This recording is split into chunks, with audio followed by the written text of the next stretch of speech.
Welcome back, everybody, to AML week number 3. We were in Demacia last week. Now we're heading down under to Zon on the other side of the bracket, the other group of AML. And we're going to see XSV Neon versus Ruse Booze tonight. How you feeling, Aussie? I'm doing well, of course. Thanks for having me back for our third week here with AML. Hopefully you're doing well, Boss Kitty, but let's talk a little bit about what some expectations. I won't get into anything champ related yet because we're not in the draft, but XSV Neon, unfortunately here, losing 1-2 last week. Sorry, not yesterday. I don't know. I casted XSV yesterday, so I'm thinking regardless. XSV has like 80 teams, so it's not my fault. Regardless, they did end up losing last week. And Ruse Booze have only played a single week so far, so kind of hard to judge really any real performance off of 1 week in which they did 2-0. But to be fair, I think hopefully tonight will give us a spectacular insight to both teams. And for XSV Neon, maybe getting off of some of the nerves from losing. Granted, of course, it's early in the split, so if you want to lose, now's the time to do it because there's not as much pressure here as it is the closer you get to playoffs and then into playoffs. Yeah, I mean, we'll have to see. I think this will be a good matchup based on how I was looking at the results from the teams last week. They both kind of had some close games, even though Ruse Booze did 2-0, like you said, we kind of don't know what they're capable of yet.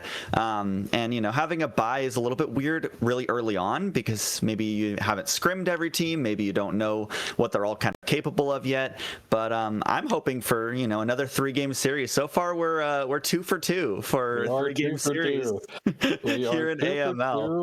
2 for 2 for 3-game series, and we are like 1 for 6 overall. I'm guessing the souls. So yes, we need some work on the soul department, but we have the 3-game series on lock. We'll see if that trend continues tonight here, which honestly very well could just happen.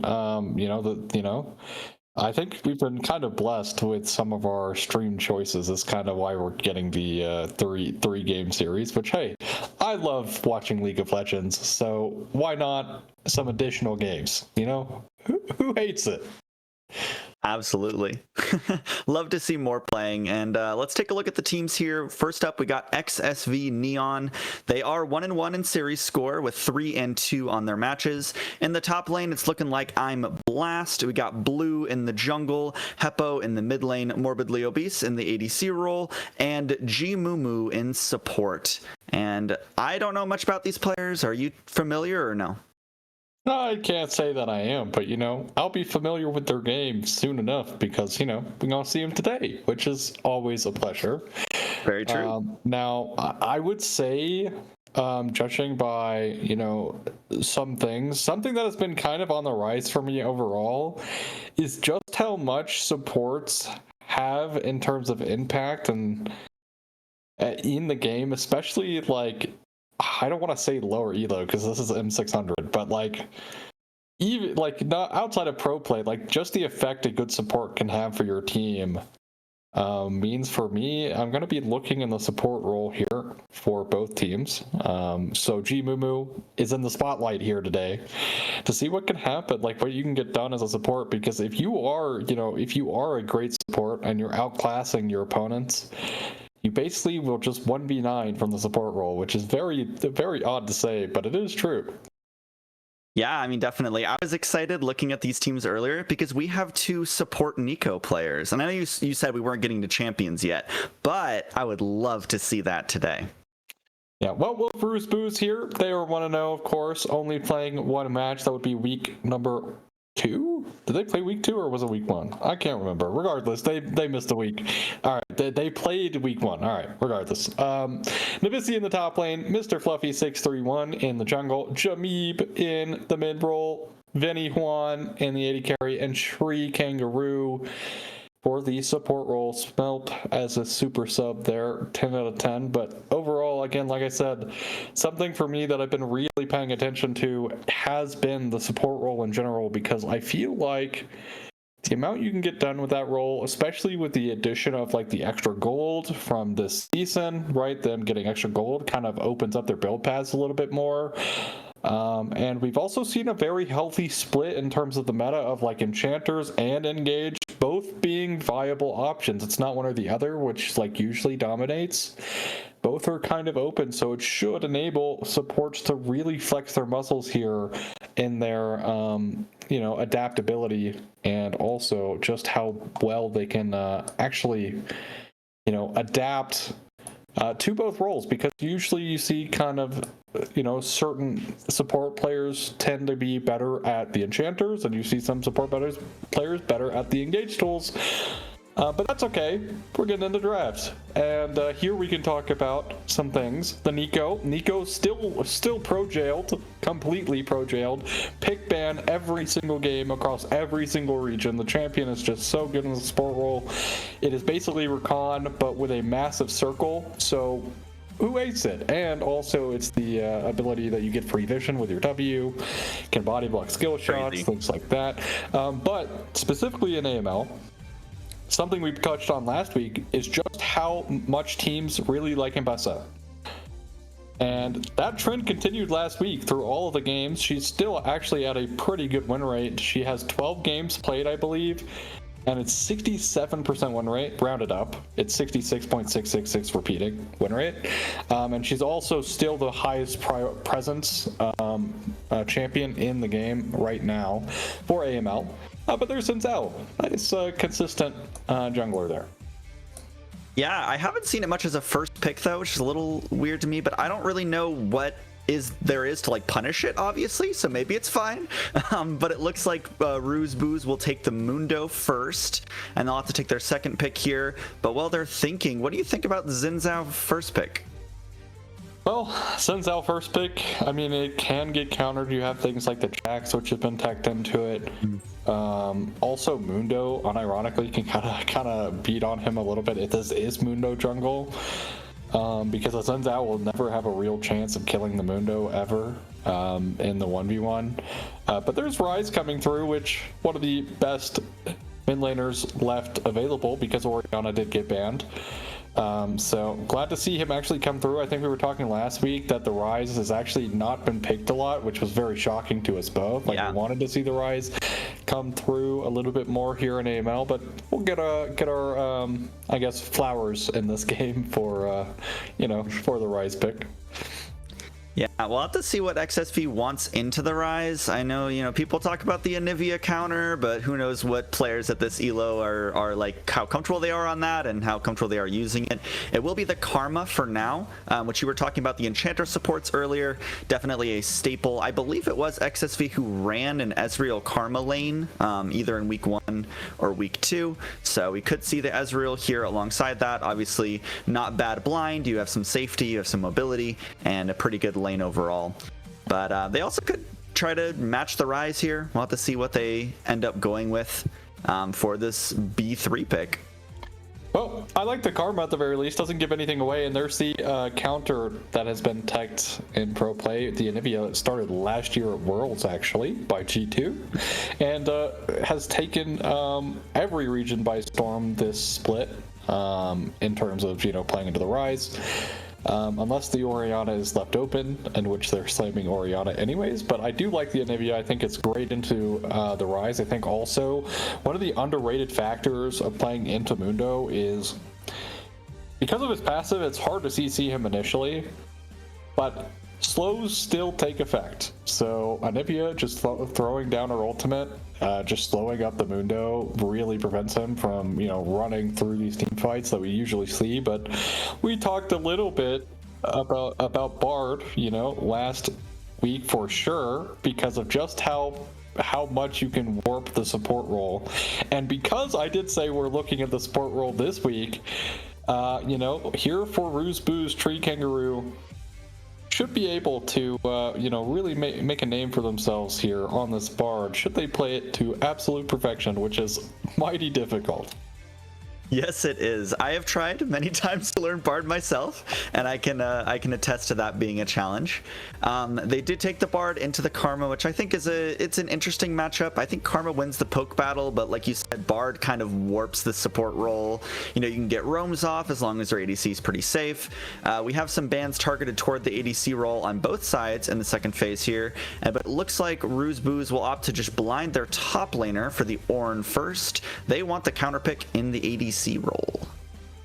Yeah, well, with the Ornn coming through, a lot of frontline here for Roosboo's, so might be dissuading the Ezreal a little bit, because Ezreal does struggle getting through beef for a long time, because it takes them so long to get through these items. Also, you have to think about, the Mundo is really great at eating poke and then just healing it back up passively, so I don't necessarily know that, this may straight up just purely dissuade the Ezreal here from XSV Neon. So it's a nice draft theory coming through from Roosboo's, followed up by the Cassante. He can do it all, of course. Tank, assassin, mage, AD carry, whatever. He gets to do whatever he wants. Should have a decent time into the Ornn. I think early on it's a bit rough, because Ornn just does so much base damage, but once around the all-in, or all-out, being able to all-in, but there will be the Sivir, so they do now have some decent tank killing ability here.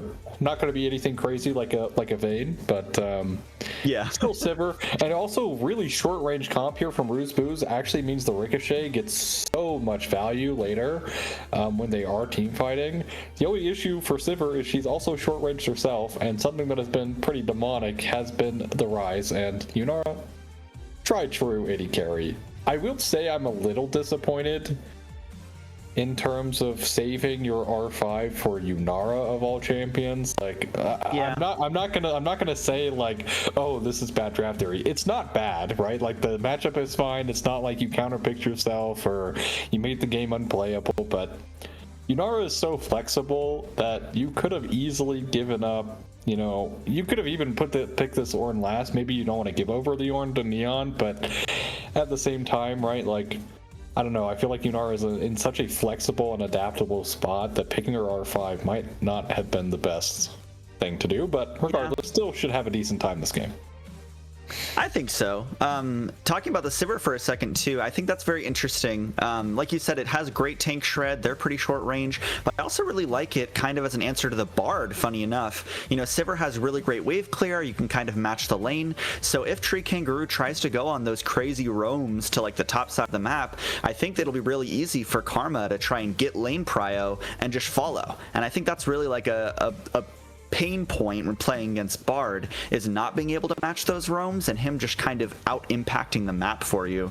So there's kind of two answers. You either dominate the lane and make the enemy AD carry, hate their life, or you try to match the Bard and get around the map with him and try to make similar plays, or at least make sure he can't make plays. And I actually really like the Sivir for that. I think it kind of can do either, with basically free lane pressure. Yeah, I mean, they honestly here for Neon, their bot shove should be pretty good. I think we're also starting to make our way back to a bot lane priority meta. Because Drake stacking has been so prevalent, and due to the crystalline overgrowth being so good, it's kind of dissuaded teams from trading grubs for Drake. They'd much rather take Drake than the grubs now, because the grubs really don't feel all that impactful. Rift Herald as well is okay, but it's still crystalline overgrowth really is what's killing towers for teams here. It's not either of the void objectives before Baron. So both of those objectives being kind of devalued has kind of turned us back into this tunnel vision on dragon kind of meta, and bot lane priority is kind of one of the things that shows up anytime Drake is really prevalent in the meta. And Sivir Karma should have no problem with that. Yunara, not necessarily the worst at pushing waves either herself, but does take a bit for her Q to start doing the same impact as Sivir, ricocheting and then also throwing her boomerang at the wave. So, you know. Yeah, I mean, we have some strengths clearly for both sides. So who do you think comes out on top in game number 1? All right, I'm going to say that Neon will probably come in number 1. I like their draft a little bit more. That being said, though, the X factor is Bard, right? If Roosbooz, can really make use of this Bard, and also you have the global, roam potential from the Rise as well, which can pair very well with the Bard, right? You can get the Bard in someplace. You can, meet up with your Bard who's on that roam with the Realm Warp as well. So you do have the X factor of the Bard here for Roosbooz. And of course you have the ornaments, which are coming in much sooner than they used to because of the top lane quest.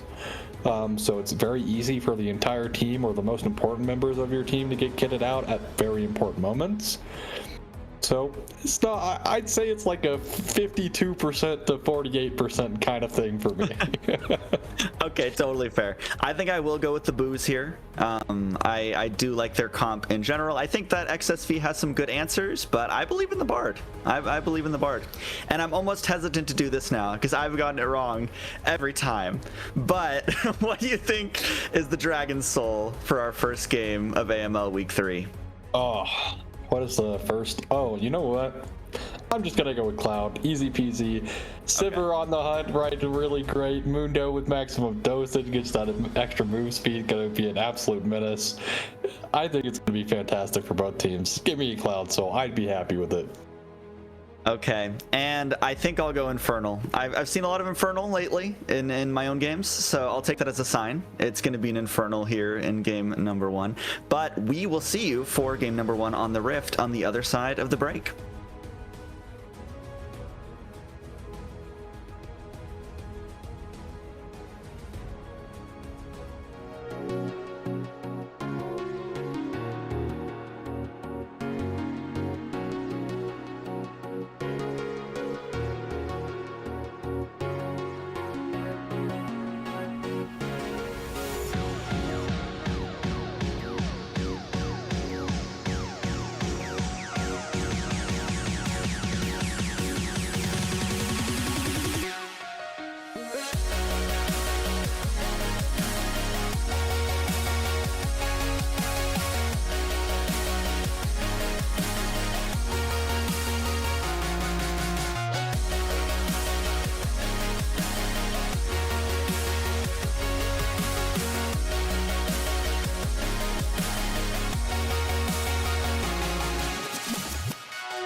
push it away,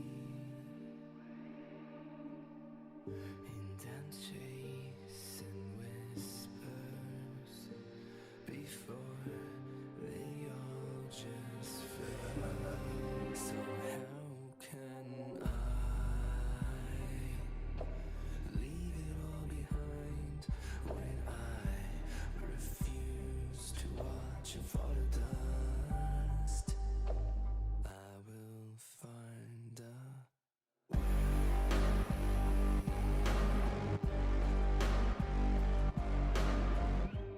this porcelain mirage may start to break. Each piece a reminder, every single little mistake. So how can I leave it all behind when I refuse to watch it fall to dust? Tell me why it won't ever be the same. I'll burn it all, no matter who's to blame. I'll find a way. I'll find a way.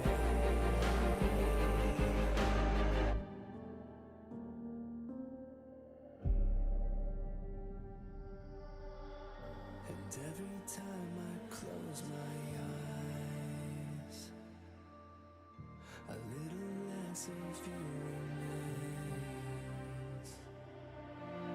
I know you're slipping further from me now. Am I too far away?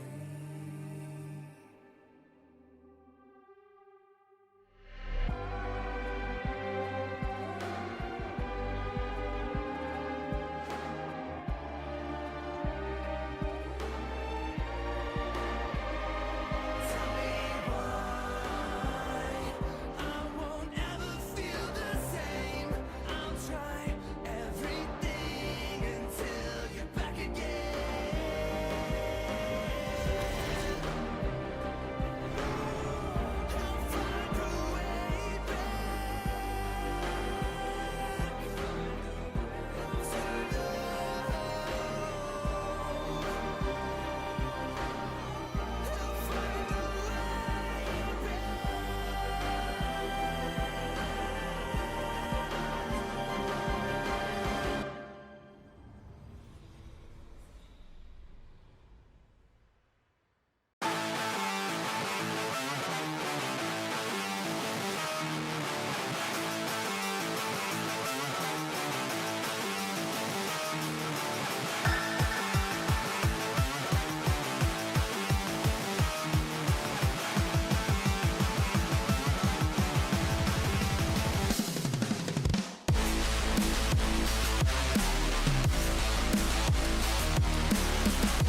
Well, we had some lobby struggles to get here, but welcome to Summoner's Rift after that slightly longer than average break. And we're here for game one of this best of three between XSV and Ruse Booze. And I think we have a different name here in the jungle. What's going on with that? Well, unfortunately for Ruse, well, I mean, we'll see. Maybe this is fortunate. Maybe Smelp will pop off. But as we mentioned when we were introducing the teams, Super Sub Smelp stepping in here for the jungle for Ruse Booze, which might be a bit unfortunate or might be a good thing. We'll have to see how that pans out for them. But for now, again, Sub coming through. Realistically, it is kind of a bit unfortunate. Usually you want to play with your main, members if you can, because you have the most practice with them, but should still do pretty well, especially this game. I think the Mundo should have some space here, but still seeing the Oran trade a little bit back and forth here in the top side of the Kazante. Nice stuns coming out from Heppo here in the mid lane though. That was a trade. That was a big chunk, even without the electrocute. I'm a little surprised.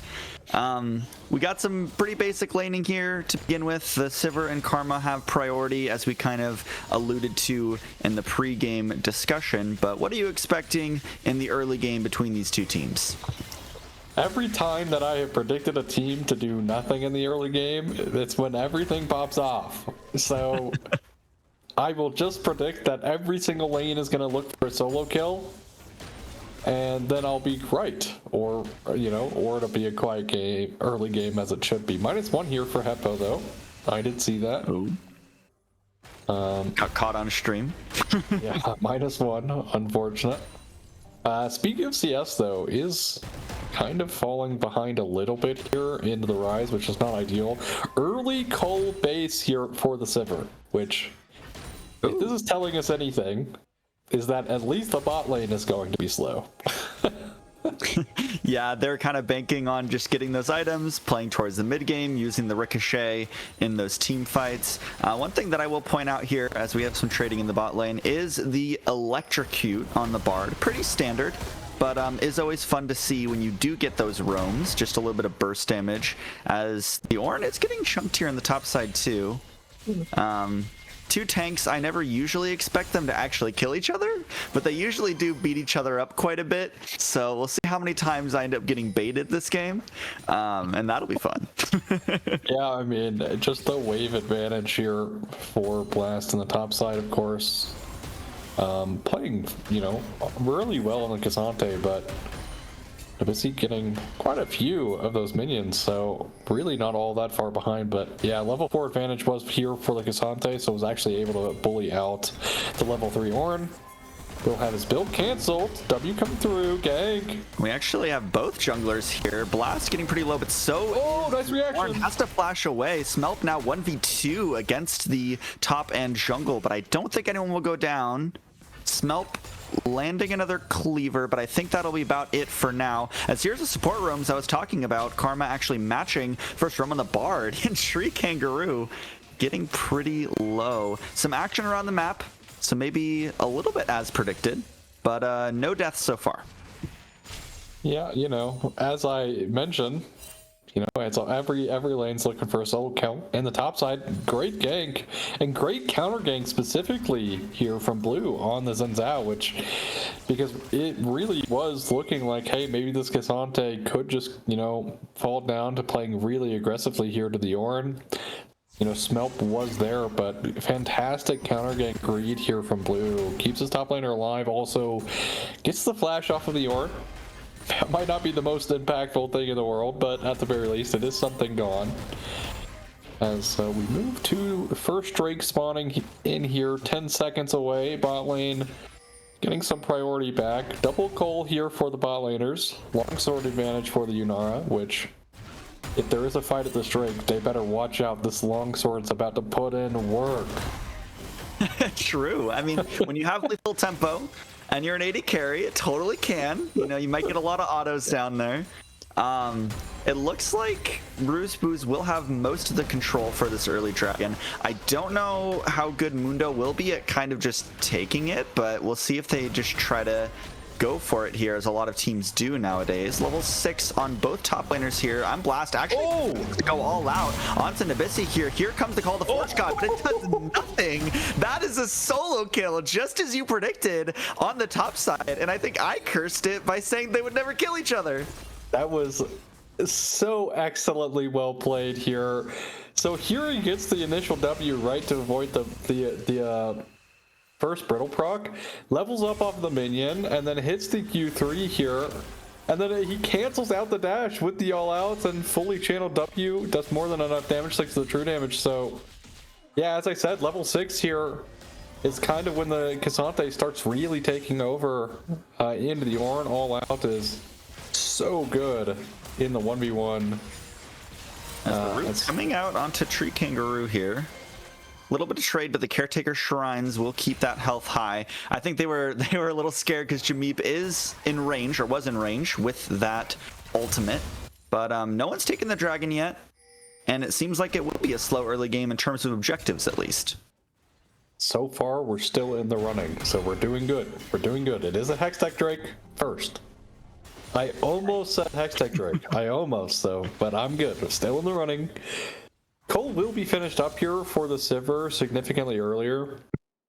So curious what's like how the like kind of power shift is gonna happen, like when Sivir finishes her Cole, what she's gonna get. Of course, barring, you know, assuming both AD carries are gonna stay even, right? Like, because in reality they should all actually end up being the exact same like gold at the end of everything. But it will be the call fields here for the Sivir coming through, meaning this should be Essence Reaver, which is actually kind of interesting. Yeah, I mean, I definitely don't hate that as an item choice, but here's Jameeb, procs the Phase Rush, and actually is able to sprint out of the tether range, as Ruzbooz is on the dragon and likely will claim it. No jungle here to try and go for a smite steal, and that first dragon will go over as they all take the portal out. Free dragon over to Ruzbooz. Yeah, morbidly obese. Nice spell shield to avoid the Q from Tree Kangaroo. A bit interesting of a contest from Neon because their jungler was not even remotely close to being there, so at the very least you could have punished this Rise from actually, you know, rotating over to the Drake by shoving in your wave, but that doesn't happen, so he's actually gonna, assuming he can get this, you know, all of the CS in this wave, I believe it's stacked up pretty high. Should be about a wave and a half, maybe 2 waves, depending. Quite sizable wave, is all I gotta say here. So he should actually be up in CS, assuming he CS's all of this correctly. So yeah, I would have really liked to see the Anivia punish out the Rise for sticking around the river for a little bit too long there. Doesn't happen. Yeah. Does get a tower plate now, though. And speaking of CS, look at the gap on this top side right now, which is kind of crazy for only 8 minutes in. A solo kill. That is 1,000 gold worth of a difference there between these two top laners, which on tanks may or may not matter, but either way, kind of crazy. Yeah, well, I mean, for K'Sante getting a lead, right, it's going to make for the Ornn solo or like side laning into the K'Sante quite annoying. Also, looking at Ruzbooz comp being so short range, save for the Yunara, the K'Sante getting lead is actually kind of impactful. It's actually, we might find a solo kill. Takes the all out over the wall. There's the flash from Nabisi. Actually could flash follow. There it is. Blast picks up another solo kill on the top side. Wow, I have not seen top lane this active like any time this season.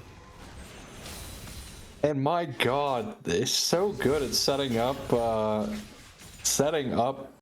the all outs there. All outs him over the wall. Although the Ornn almost did get back to tower. Like, you know, almost did actually force out a tower shot to go down to the K'Sante, not that it mattered. But did almost see safety there.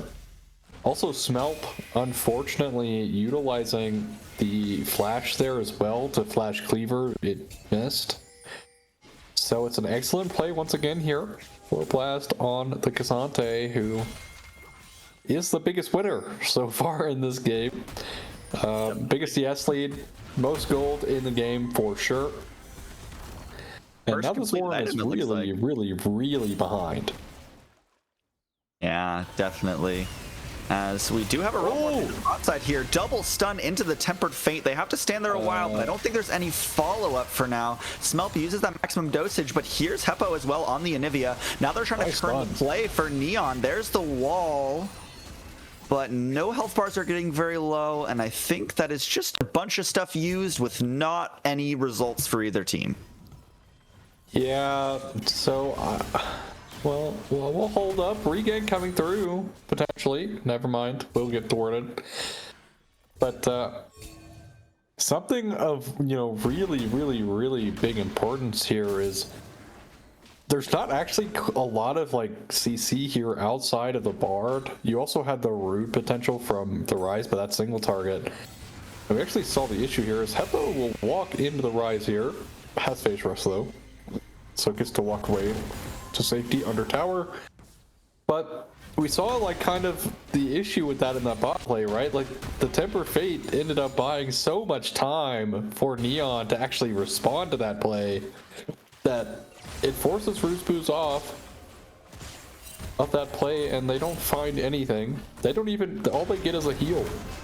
And the teleport coming through from Heppo, who, yeah, the TP's kind of going to be the most notable thing, but you also utilize Realm Warp and the Temper Fate for that. It's actually flash forward. Here's the trade on the bot side. Blue using another flash and almost catching one again as Roosboo's bot lane almost punched under the tower, but Call of the Forge God here onto Blast. Blast actually getting chunked in those earlier trades, now getting pretty low. Smelp is here to help.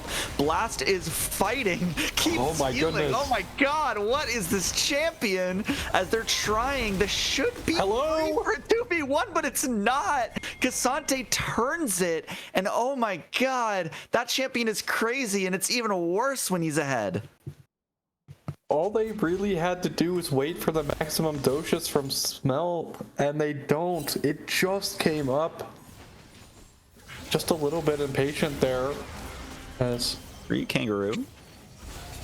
you know, takes a little journey over the wall. Should be okay. Yeah. But in that top play, right? Like, they just need, you know, the maximum dosage here. Look at the timer, right? It is so close to coming up that if Smelp goes to do his chickens and does his chickens and then walks back up here, he has his ult, and then this is a dead Cassante guaranteed. Actually, back to live. The jungler for Neon is done. Oh, Realm Warp. Realm Warp actually comes in here trying to catch more. The root comes out onto the Karma, getting dangerously low. Mundo tanking the tower, and Mumu will go down. Nice play there from Roosboo's in response to their not so favorable top side at the moment. Yeah, Blue getting caught out there, and then excellent Realm Warp again, revisiting bot lane.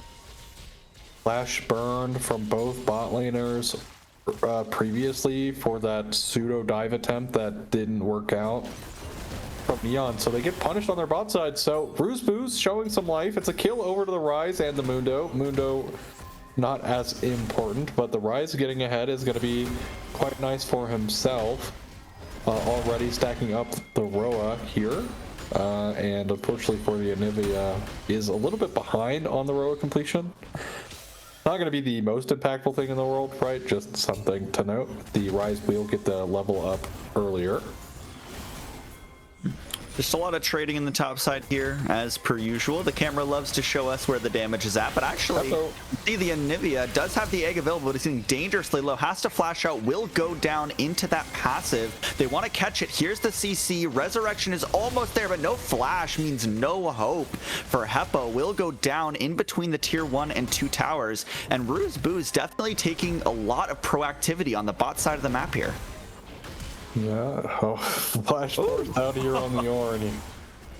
But Heppo, oh, I don't hold that thought. Oh, nice. Yeah, here's Temper Fate onto 2. That's really good. Saves Smep's life there as the root will come out onto 2 as well. Another kill over to the Rise, but actually one taken back by Blue. Nice dash forward to take down the enemy jungler there. But that is another kill onto this Rise, who is now 4-0 and scaling incredibly well into this game. as I was going to say, Heppo walking back in after he flashed and then going down. So not only was the egg burned, they ended up killing him during his egg. So it's like the worst case possible scenario here for the Anivia. And call a Forge God just to simply thin the wave out so he doesn't get dove, which is pretty dire here for our Ornn. But his tier 1 is about to go down. Back's coming through. But then it's an excellent play from Tree Kangaroo again in that bot play. Gets a great double stun into the Tempered Fate. Unfortunately, Smelt does still go down, but it is still an excellent play because Morbidly Obese was actually down here hitting the bot wave, so they didn't have the 80 carry there to start pumping damage. That might have looked a little bit different if they did. But the biggest winner is Jameeb. Jameeb 4-0, and here's the Rum Warp right onto the Karma. That feels so bad. You're just trying to get back, trying to help your ADC, but you can't get there. The follow-up is really good by Ruse Boost. Here's the Spell Shield, which will block that initial CC. They might want to dive. Bard is tanking for now. Actually, now the Rise is tanking. Not who you want, but they will end up getting the kill. They do successfully take down that dive as the first tower actually goes down here on the top side with the Rift Herald. Blue putting some more pressure on the enemy top laner as their camps will go down on the blue side. Looks like they'll get the second charge here on the Herald, but honestly, this is a very close game. Gold almost even as they're splitting pressure on either side of the map really well. Yeah, the one issue here for Neon is all of their gold is tied up on this Cassante. Whereas, you know, the gold now here for Ruse Booze is on this Rise. And also, right, the Yunara getting some dividends because of the tower falling. But realistically, it is going to be this Rise, which should, in theory, be more impactful than this Cassante as we start moving into the mid-game. And it will be Cloud Soul. I am 2 for 7. Dub. Ooh. Good work for me, but... Fate coming out onto Heppo here once again. Does actually free Smelt as well, but will be able to Jameeb. That's not where you want to be. Sprinting away with the Face Rush. Actually, Face Rush and Ghost will get them out of there, but that looked very dicey there for a second. All 5 members of Neon here to fight in the bot side. No one will go down, but an interesting fight to say the least. Well, we are getting close to this Drake. Both teams really feasting for it. Stun. Done onto Kangaroo. Nice chunk. It's actually a chunk onto the Yunara. Oh! Flash Crescent Guard barely makes it out. Called to the Forge God to try and turn this play. Jameeb is back and full HP now, full resources. Watch the Rise. Already takes down 1. Might be able to continue this fight as long as Mundo can keep tanking, but that will not be the case as Blast takes down another. This tier 1 turret should fall, and this Dragon should be Neon's if they want it, but instead they're looking for Jameeb. That burst damage is insane as the Neon 80 carry will take the kill and the shutdown onto this very fed Rise. Bit of an overplay there, kind of for both sides. Blue trying to go for the kill on Yunara. They just don't have enough damage there.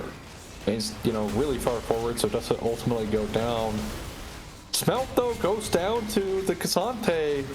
And Jameeb also overstaying his welcome there, falling victim to the Zipper.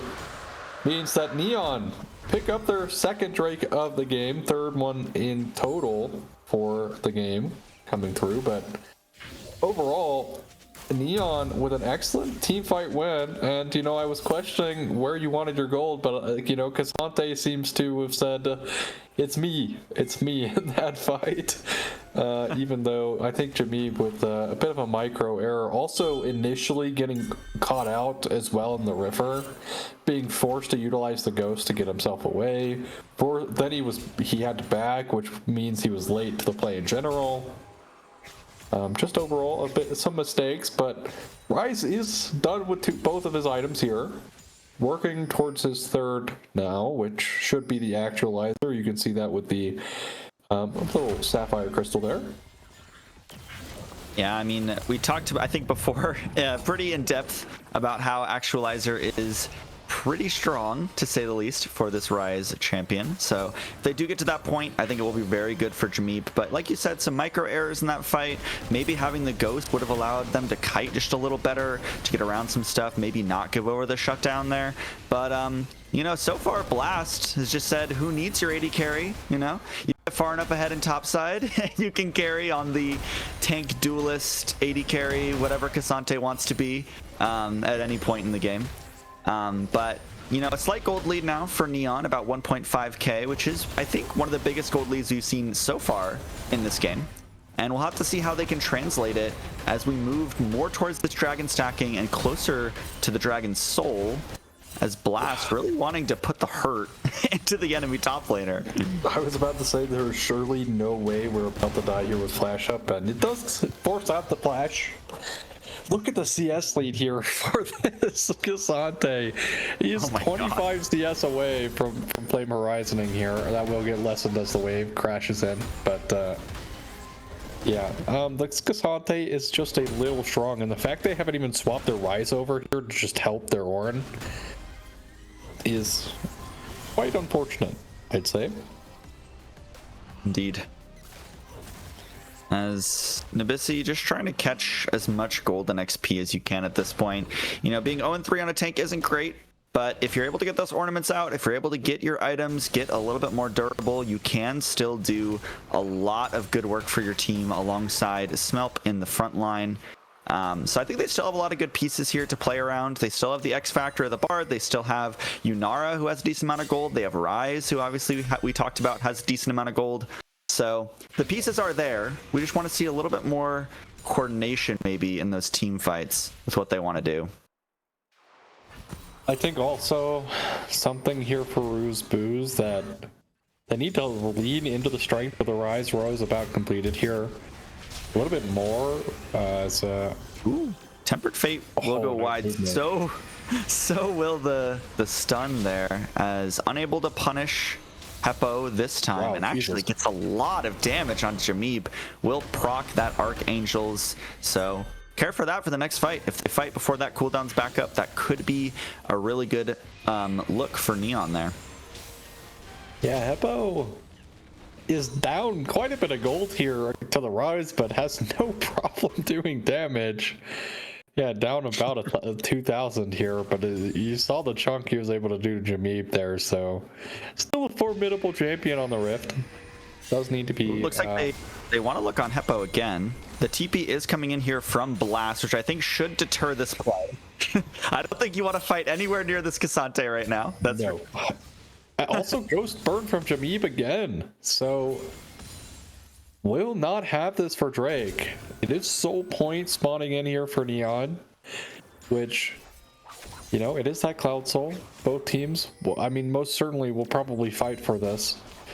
But I guess if you are Ruse Booze and say you want a bit more farming time, get your Yunara the IE, which she is working towards, pretty close to having that one completed. Actualizer is completed for the Rise, so if they're going to take a fight, I think now is the time, unless they're going to wait for their Yunara to get, you know, the IE, but it's looking like with the positioning, they're going to try and take this fight now.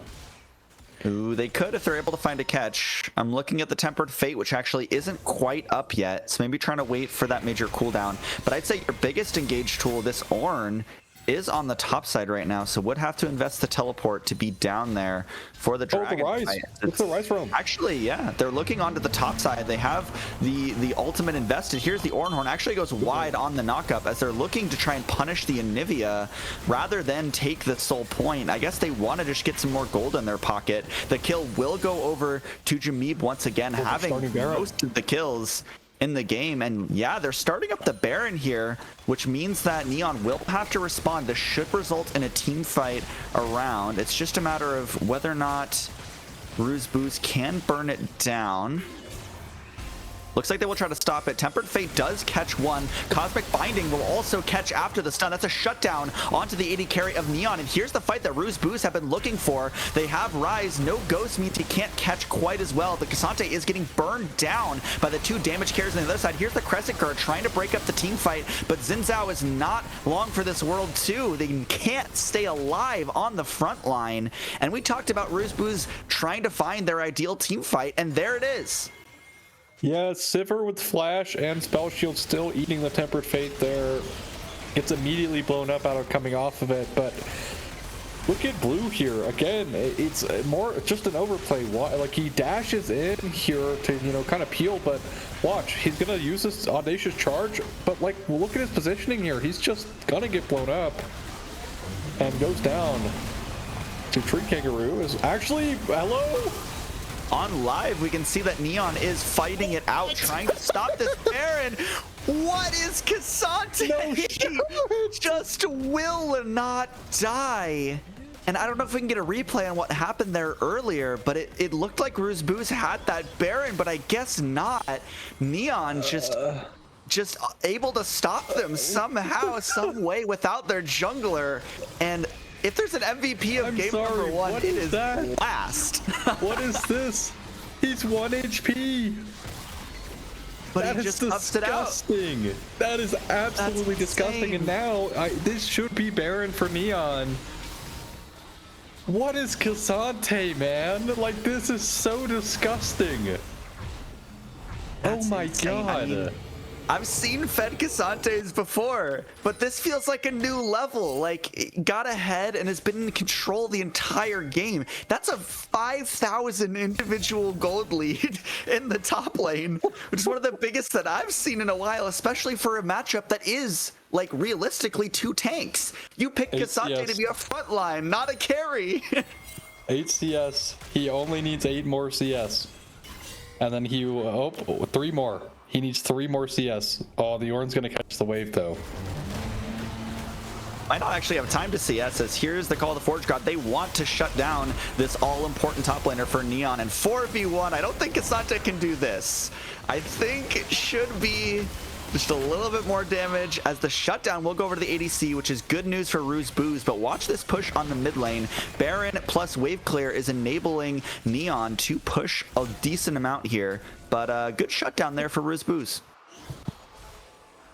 All right, well, it is now twice here for Neon that some member has overextended on the top side and been punished for it. It does significantly stall out their Baron, because without Cassante on the map, you actually see Neon is even too scared to maintain their wave shove with Baron. So Cassante, with that individual gold lead, of course, is so prevalent to how their team functions that without him, it is a bit of a struggle. But nonetheless, will be respawning, so not in a super important death, just unfortunately stalls out their Baron a little bit here, but they should be able to utilize this to get priority over the river here for Drake, which will be their soul. Cloud Soul will be doing wonders here. And if the Cassante couldn't get kited away from, you know, without Cloud Soul, my goodness, just wait till he has it. Indeed. And I mean, you know, Blast has been running this game. I really want to look to see what they can get done in this team fight. And this is a very important fight for both of these teams. Like you said, it could be that Cloud Soul. So it's really do or die for Neon here. If they can get that Soul, I think they're in a great spot. But it will actually be Roosbooz here with mid priority. About 30 seconds away from the spawn of this Cloud Soul. Yeah, all 5 members here for Roosbooz to get mid priority. Cassante will pick up that top tower. Forge God. Bait and Call of the Forge God invested. They do catch one, but Flash there from the Karma keeps them alive for now. But here's the team fight disrupted. Jameev is able to get over the wall for now, but the Ornn is left by themselves, as this will be the first kill over for Neon, as they think they catch the Mundo as well. Maximum dosage will be popped as the healing is coming through. Decent amount of healing, but do they have enough burst to just take down the enemy jungle? Enough move speed now to get out, but the Flash will secure it, as Blue taking down the enemy jungler. That's just 2 kills for Neon, and they get the Soul. Yeah, well played from Neon. They avoid critically getting caught out by the initial Tempered Fate Call the Forge God play. G Mumu on the Karma, utilizing the heal and the Flash. Redemption. I was scared for a second. Will not steal. Nice attempt though. That was a fantastic attempt. I won't lie. This Yunara is 4 items, so miracles can happen here for Roosbooz. They are not out of it just yet. Of course, the Rise is 7 and 2. Still has his core items finished. So Neon haven't won this game yet. Baron spawning in 2 minutes. Soul is theirs though, which is gonna be a task for them to handle. Jameeb does find himself an objective bounty there on the top tier 1, so some more gold back in the pocket, and I will be happy to report that the Flame Horizon has happened here for Blast. Finally happening. Insane. He's 103 CS up on his opponent. Yeah, Blast, even if Blast loses this game, God forbid they lose this game, Blast is still getting game MVP. I do not care. This is just such an insane performance individually. It is. And I mean, if you're the top laner, it feels like so unplayable at this point. Like, you know, your laner got a couple kills, they got ahead, they took your tower. Like, at this point, it's just, your heart just like sinks if you see the Cassante against you in the side lane. So I really do feel for the Ornn here, but definitely a great game so far from Blast. And we'll see if they can keep it up. They won that last team fight. The Soul was their prize. Baron is spawning here in under a minute, and we'll have to see. Because like you said, you know, Rooseboos do have 2 scaling AD carries with items, or sorry, 2 damage carries with items, the Rise and the Yunara. So I think they could get a lot done. Yeah, we got the Tempered Fate just onto Cassante. The College Forge God does disrupt for now, but here's Blast. Triple knockback into the enemy team. Yunara should get out here, flash forward, will take down, but here's a lot of damage actually from both sides so far, but both of the damage carries will be gone for Rooseboos. This should spell disaster for the red side team here. That is 4 out of 5 dead. Magical Journey will keep Tree Kangaroo alive for now. Flash out to delay the inevitable, but we have 3 pushing down mid, and it looks like Neon want this win. Yeah, it's just Bard now, and this game's over almost certainly here. I don't see a world where they can respawn, although 20 seconds on the Yunara, they are doing this quite slowly. What's the miracle play? I don't know, but that wall is pretty long. Trying to stall out for your teammates. The health bars are pretty low on Neon, but it looks like this just will be the game. They're taking down the tower. This Nexus should go down in just a second here, as game number 1 will go over to XSV Neon. And wow, that was a crazy match. I don't even have to say it. Everyone knows what I'm about to say next. Blast, what the hell was that? That was insane. Such an explosive performance individually by probably the most explosive performance I've ever seen by any individual ever. Not only is he finding 1v2s in top lane, you know, and getting solo kills on the Ornn early to get himself set up, he very, very, very critically prevents Neon from throwing the game by finding a triple kill 2v5 at the Baron while Rooseboos are doing it. My God. I mean, well deserved. I can't even be shocked at the damage here, but my God, Blast, what a fantastic performance. That was just absolutely ridiculous. I think it's safe to say top gap all the way.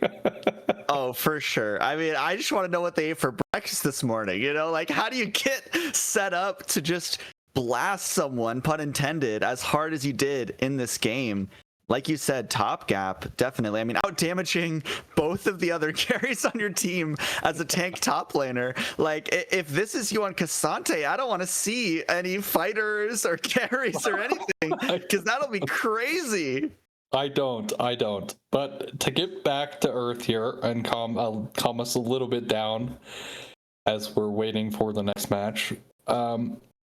Blue on the Xin Zhao really didn't do all that great.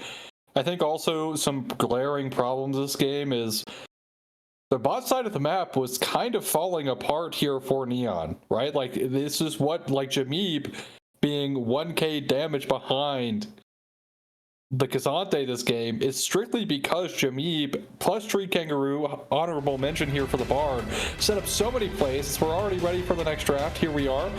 Wow. Nico, I'm going to continue talking about the last game here, but Nico and oh my God, this cannot be a real draft. There is no way Rooseboos got Nico, Oriana, J4.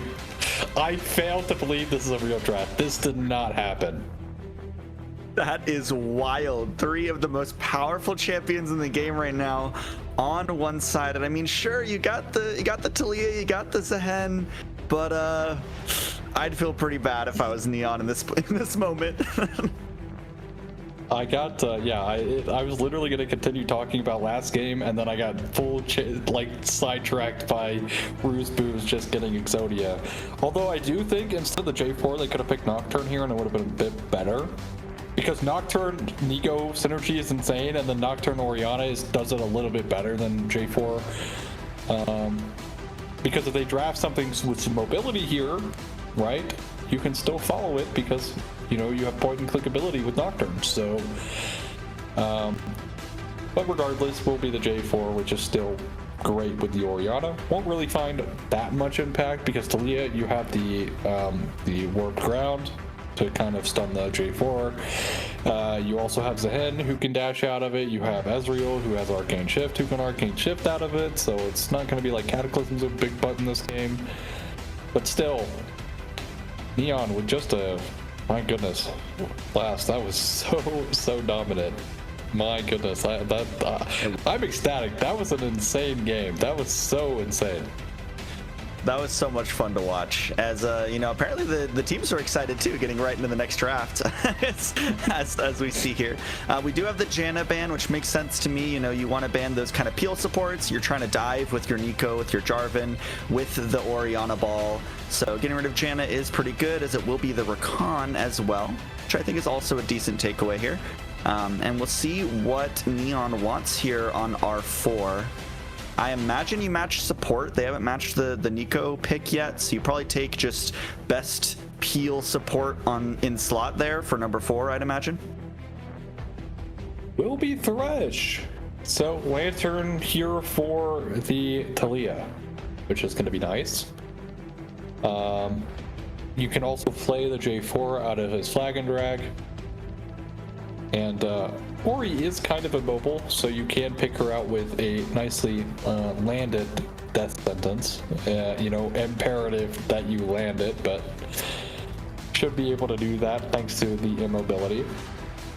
Now, how is it going to pair to the Nico? I'm not quite sure. Nico has been this like lane bully thing that's been going around for the support role for a while. And Pantheon, you talked about it I think before we started, about a Pantheon top, and you're getting it here. And oh yeah, my goodness, this draft is just like so bread and butter. Press your R buttons, win.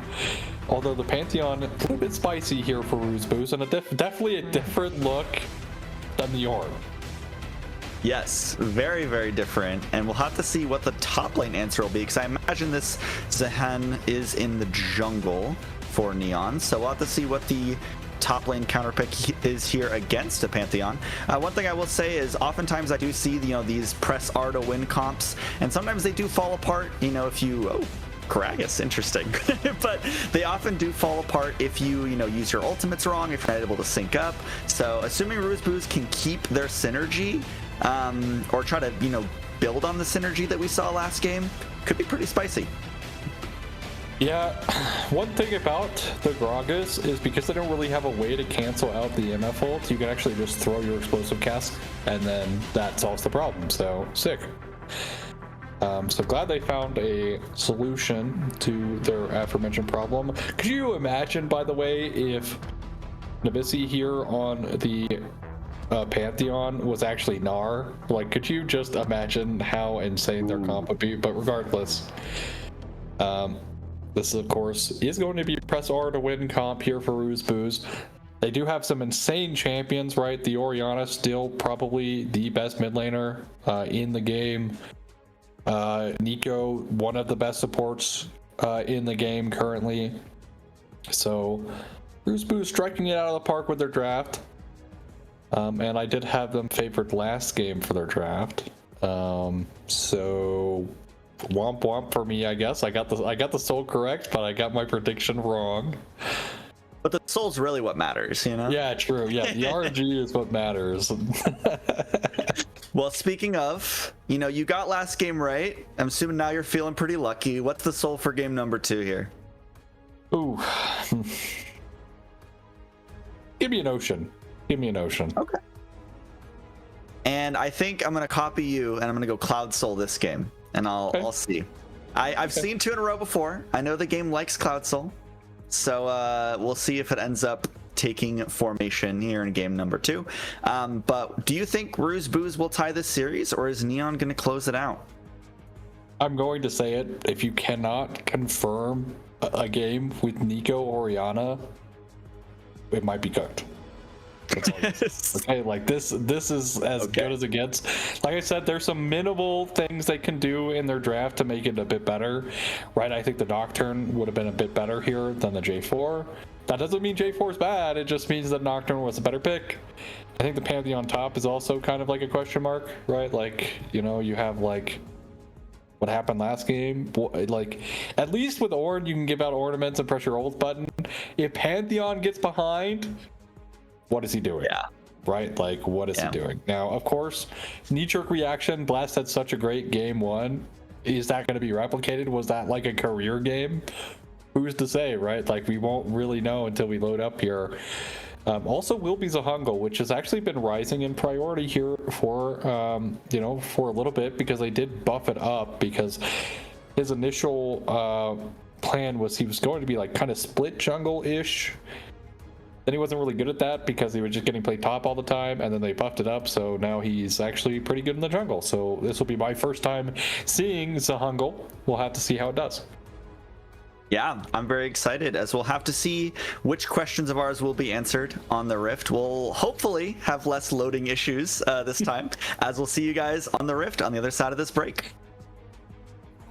着てみたいな。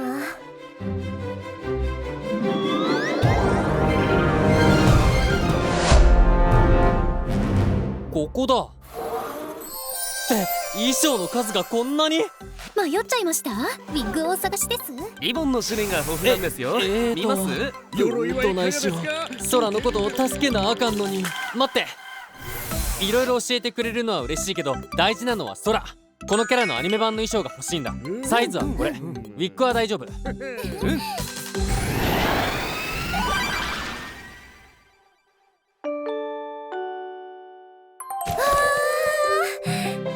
りがとう、全マーケット。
Try to make yourself remember, darling.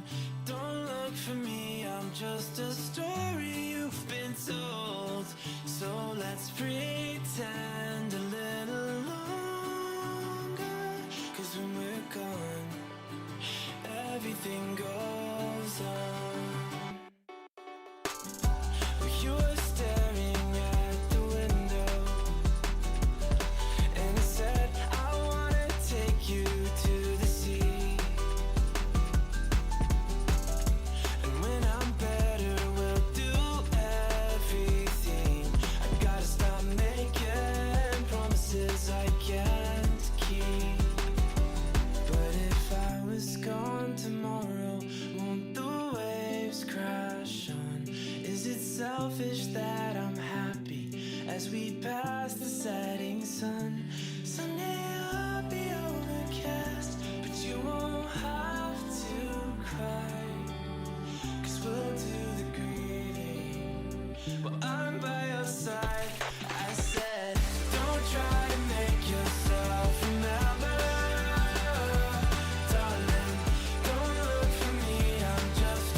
I'm so scared of getting used to this.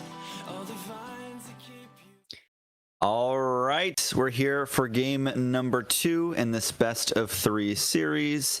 And we're onto the Rift here for level 1. And is that an Ignite on our top lane Pantheon? It is. It is going to be Ignite. Don't necessarily need TP because of your ultimate. Hook will land. Just going to be some poke damage though. And also teleport. We've actually seen it with mid laners as well. Not really been all that valuable. Thanks to the home guard change, where you basically just have it permanently. And also, if you do have a global ultimate or a semi-global, you can get away taking... oh my god, nice death sentence there. G-Moo-Moo. Making a little showcase here on the support role. Yeah, I mean, like the Bard last game we were talking about, I think Thresh is kind of like that. You know, one of the harder supports, one of the kind of X-Factor supports. If you play it well, it looks really good. But it can also look pretty useless if you don't know how to use the lantern, if you can't hit those death sentences. So, but so far, G-Moo-Moo doing pretty well. As we do see the Nico with priority, which is probably what you'd expect. Yeah, also MF, with her passive doing bonus damage, right, it's really hard to beat that. I'm curious how this top is going to go after what we saw last game. This one is more of like a lane neutralizer thing here for the Gragas. It's less of a I will solo kill you. Unless you know, grave mistake. I think Heppo is about to miss another cannon. I think that did happen. So unfortunate for Heppo that we caught him missing 2 early game cannons in a row. But it happens. You know, it happens. The Talia Orianna matchup is really rough for Talia because her early game is just not good. Her damage is just so low. Plus her mana costs are really brutal early. So as you can see here, Jameeb, who had a pretty good game last game, you know, all things considered, for, you know, on the rise. Just some slight like micro errors and maybe some decision making, getting him caught out, being forced to burn like the ghost as well. Before very crucial fights, I think. Definitely. Booze a little bit, but also like it's really not his fault that the Cassante did what it did at Baron. So, you know. True. As the death sentence will go wide there, but you know, I think for the first time this series, we're seeing the junglers end up on opposite sides of the map. So it will just be a trade of the crabs here, as the Zahungle will end up on the top side. Now both junglers taking their resets, and we'll be back out on the map. So pretty quiet early game. But are we saying anything crazy? Are we going for the caster curse gamble, or what do you think? Nah, I will just simply stay quiet, because if anything happens, then, you know, I'm happy. If nothing happens, then, you know, also happy, because at the same time, right, for Neon here, they have a lot of like neutralizing lanes. Like they don't really actually have a lot in the way of like winning their lanes. In fact, like, realistically, all of their lanes in theory should be losing, so might be a little bit hard here for Neon. Look at this. Yeah, speaking of, look at this bot wave crashing in. Nice little slow push into Crash here from Bruce Booze. A nice seismic shove trade here from Heppo. Definitely. And we're talking about this mid lane matchup a little bit. You know, I do miss the days when Talia would seismic shove into Unraveled Earth and just take away 3/4 of your health bar. But, you know, we're not in those days anymore. So it will be a weak early game for the Talia. But actually doing good in this matchup so far.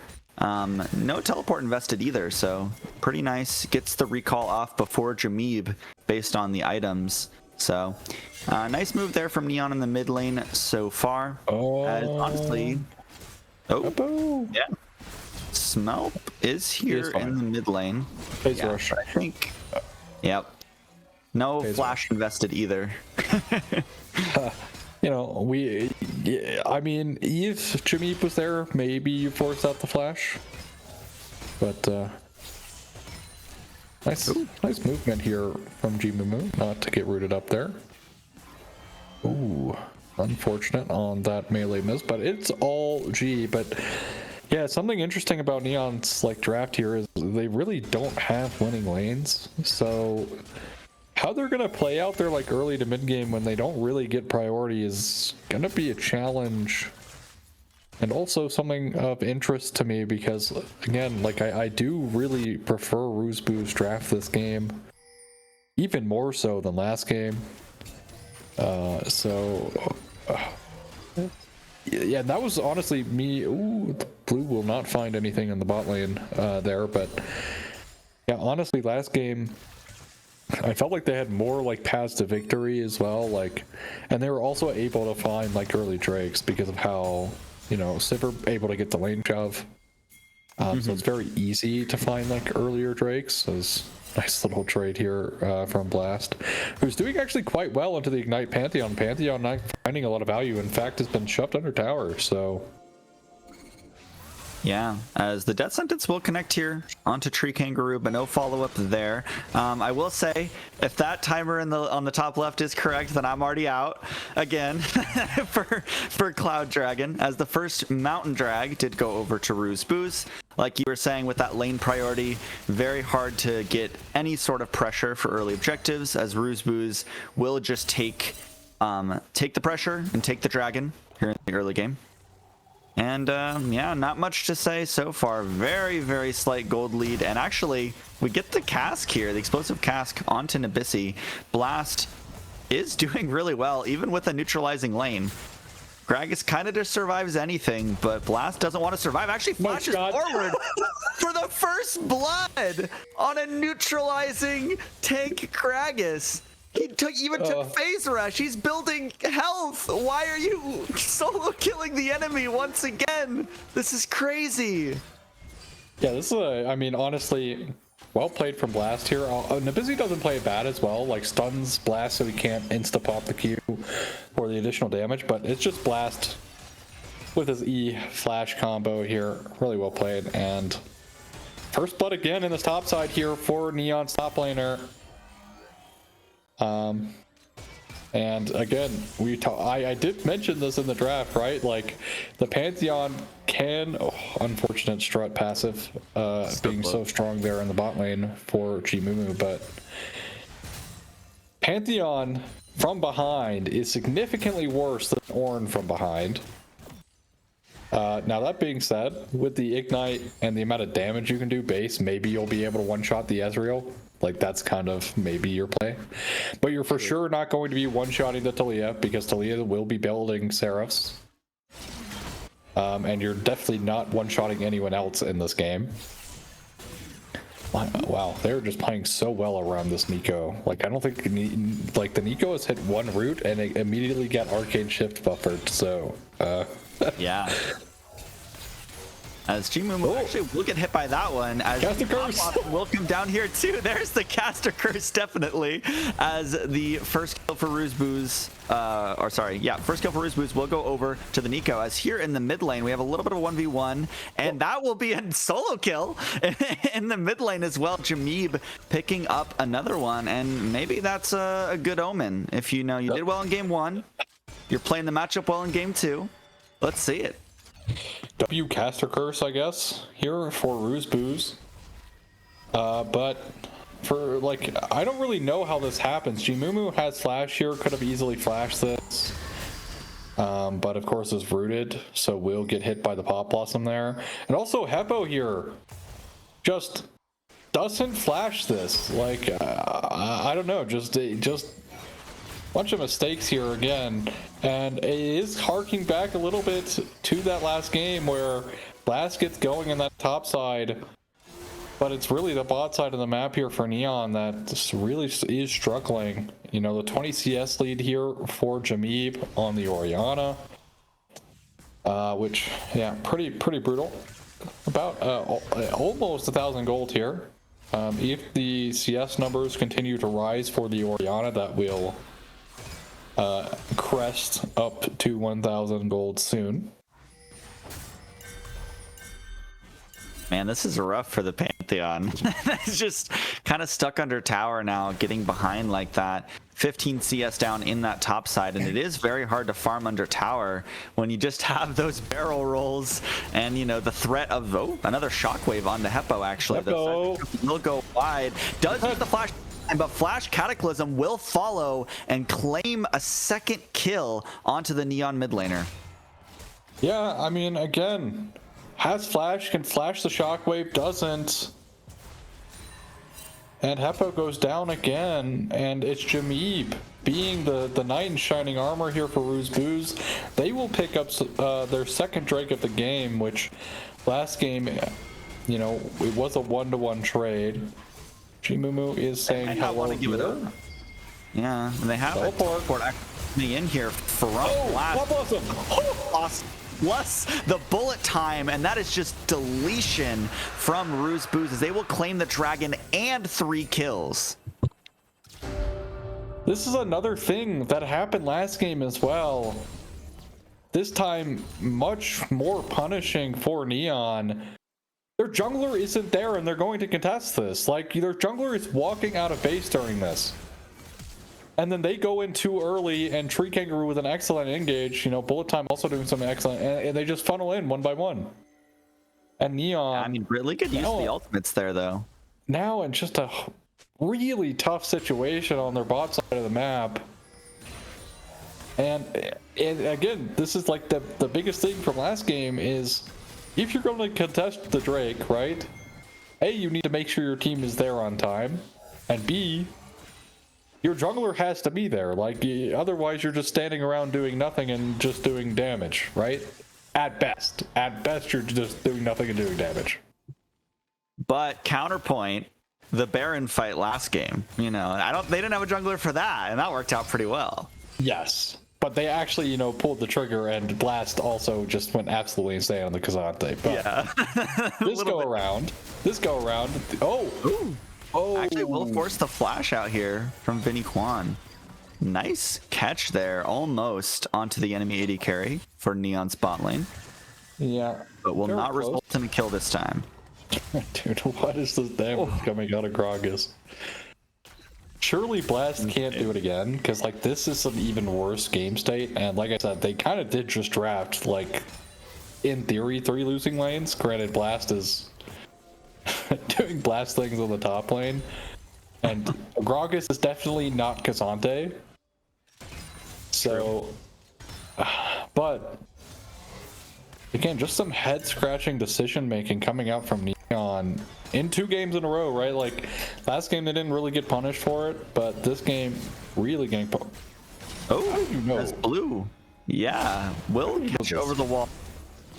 As the flag and drag will take Smelp out of there, but very curious how they knew that the Jarvan was interesting. How did you know that? Interesting. Regardless, blue will pick up the red buff here, but also something that happened last game, blue kind of not all that present on the Zendao. This game on the Zahen also not really doing a lot himself. Want us to look onto Pantheon here, it looks like, though. No explosive cask available, so should be able to flash and get out if nothing else for our Pantheon. But the knockup will come through as the stun under tower is pretty good. Flash out there from Blast as the Pantheon almost turns it. But here in the mid lane, we have Jameeb getting collapsed on by Jimumu. A lot of damage, but this Orianna is surprisingly tanky. Nice movement there from the Thresh, but no flash, and the Cataclysm means that Smelt will pick up another flag and drag into Hot Blossom. Spells disaster for the team once again, but here's redemption on the top side as Nabisi will take down Blast even though the turret falls. I mean, it is just mistake after mistake, I think, from Neon. Is totally abused, does arcane shift for her, but won't really find anything. And this Talia is now 0-4, and the Thresh not paying off at all either. Really well played coming through from Jameeb, really buying time, and yeah, Jimumu with no flash is just dead to the Cataclysm. So this is the one thing about like the Thresh that really shocked me is you're also making yourself an immobile like champion for the J4 to punish here, and it does happen right then and there. Nice return kill here for Nabisi in that top. in that top side as well, so it's not like that's going. You know, if this was Blast on the Cassante, that's for sure a kill and the tower. And he lives. But Rift Herald will be taken, so Roosboo's this game doing quite well in the jungle objective department, save for the grubs. They did lose 3 grubs, but when you have no top prio, I guess that's par for the course. But can Neon actually, you know, climb back, right? Because their team comp isn't all that great into handling like a press R comp. They don't really have a lot of damage coming out of their bot side for a while here. The Talia is going to take forever, especially being this far behind to start doing chunks of damage. The Ezreal is also going to take a while to get going. As it will be Ocean Soul on here. Yeah, there's the Cataclysm, and actually into the Pop Blossom on the other side of the fight as we're kind of split around the wall here. But here's the hand kind of trading into the middle of the fight. The R's were a little bit dispersed there from Roosboo's. I think that will give Neon a chance, but Nabisi shows up here as well. As this is a very chaotic fight, but lots of deaths here as the Orianna will take down 2, and this will, at the end of it, be a win for Roosboo's here. But that did look a lot closer than I expected, and they should be taken up to Soul Point after this. Yeah, and Heppo went down really early there as well. But the initial engage, right, the Shockwave Cataclysm just fails here. But Mobilio Beast plays this pretty well, all things considered. Just doesn't have enough damage on the Ezreal, right, to really start like kiting through this fight. Because if he does, it's a much different fight. But early game woes here for the Ezreal, and Blast doing an absurd amount of damage in that fight, just unable to convert the rest. But it is Soul Point, and I'm right again, so I'm 3 of 8. Very nice. Yeah, you're kind of smurfing the predictions here. It's actually Flash coming out from Heppo here. That will be a nice seismic shove into the death sentence, but no damage to take down Tree Kangaroo this time, as it is screaming Roosboo's control of the river right now. Not much for Neon to do at this point in the game. You know, 4,000 gold down, doesn't feel very good at 17 minutes. Yeah, I think they really just fell short with those losing lanes early game. Yeah, I mean, like I said, if they had any like additional damage, of course Ezreal at this mark, even if he was doing a bit better, is not going to be doing that much damage. But it's realistically this gap in mid lane, right? Like even though Jimmy, that's a bit unfortunate there. There's the Shockwave as Blast is chunked, and now against 4 under tower, should be only a matter of time until Gragas goes down here. Yeah, there's the Weaver's Wall actually trying to. Yeah, I think the Weaver's Wall will take Blast out of the fight. So great use of the ultimate there from Heppo. But actually misses the turret. Driver's license. Yeah, that was wild. The turret will go down. Actually, the charge resets from the Herald, but that was crazy, missing the top tier one. So after all that chaos, the only one falling will be that top tier 1 turret. Yeah, I think thankfully here for Neon they were able to get Blast out. Honestly, surprised it took them that long to actually get their members ready for that dive. Like I felt like with no ult on the Gragas should have been pretty easy, but little hesitance there coming through. Of course, you don't want to throw your lead, right? Jameeb once again huge in this mid lane, 5-0 and 7 on the Orianna. 2 items completed, Dark Seal max stacked out. But I mean, you know, we've been talking a lot about Blast and how he's been doing good in the top lane, which is continued this game. The stat line doesn't really say it all that much because he did participate in that bot lane fight that just went so not so great for Neon, which ultimately means he was going down. But Jameeb for Roosboo's last game had a great game on the Rise. This game having a fantastic game on the Orianna. And Heppo, minion counter. Heppo has been struggling, I think, in specifically this game. Last game as well wasn't really best. There's the root under tower Cataclysm. There's all the ultimates from Roosboo's. Might have been a little bit of an overinvestment as they only took 1 down, but either way, good look there and good coordination from the Boos. G-Mumu gets punished again on this Thresh. Making me wonder if there could have been a better option here. Coming through is Morbidly Obese. You do not win this, friend. As the Arcane shifts away. Blue is... And Blue might be caught out, is able to just dash away there. Not much for Neon to do here at this point in the game, especially missing your support. Very hard. Oh! Actually flashes forward onto Morbidly Obese. Again, I don't see any wards. I don't know how they knew they were recalling right there, but will take one down. There it is, as Blue now kind of stuck in the rest of them. Weaver's Wall does bring in Heppo. A little bit more damage, a little bit more CC, as Nabisi will get pretty low here. The revive is good for the Zahen as resurrecting, but Jameeb takes down G-Mumu on the other side of the fight. Watch the Zahin, not much to do here, but the team actually will show up. That is a shutdown over to the jungle of Neon, but I think that should be the end of the fight. Yeah, and Rooseboost once again coming off with a 1 for 3. So fantastic play. I guess 3 for 1, but you know, still numbers are the same, just the order was wrong. But overall, yeah, great play here from Rooseboost. They punish Morbidly Obese's back in the banana brush there. And then Neon. Again, Blue as well, I feel like really has not had impact. It's actually Double teleport.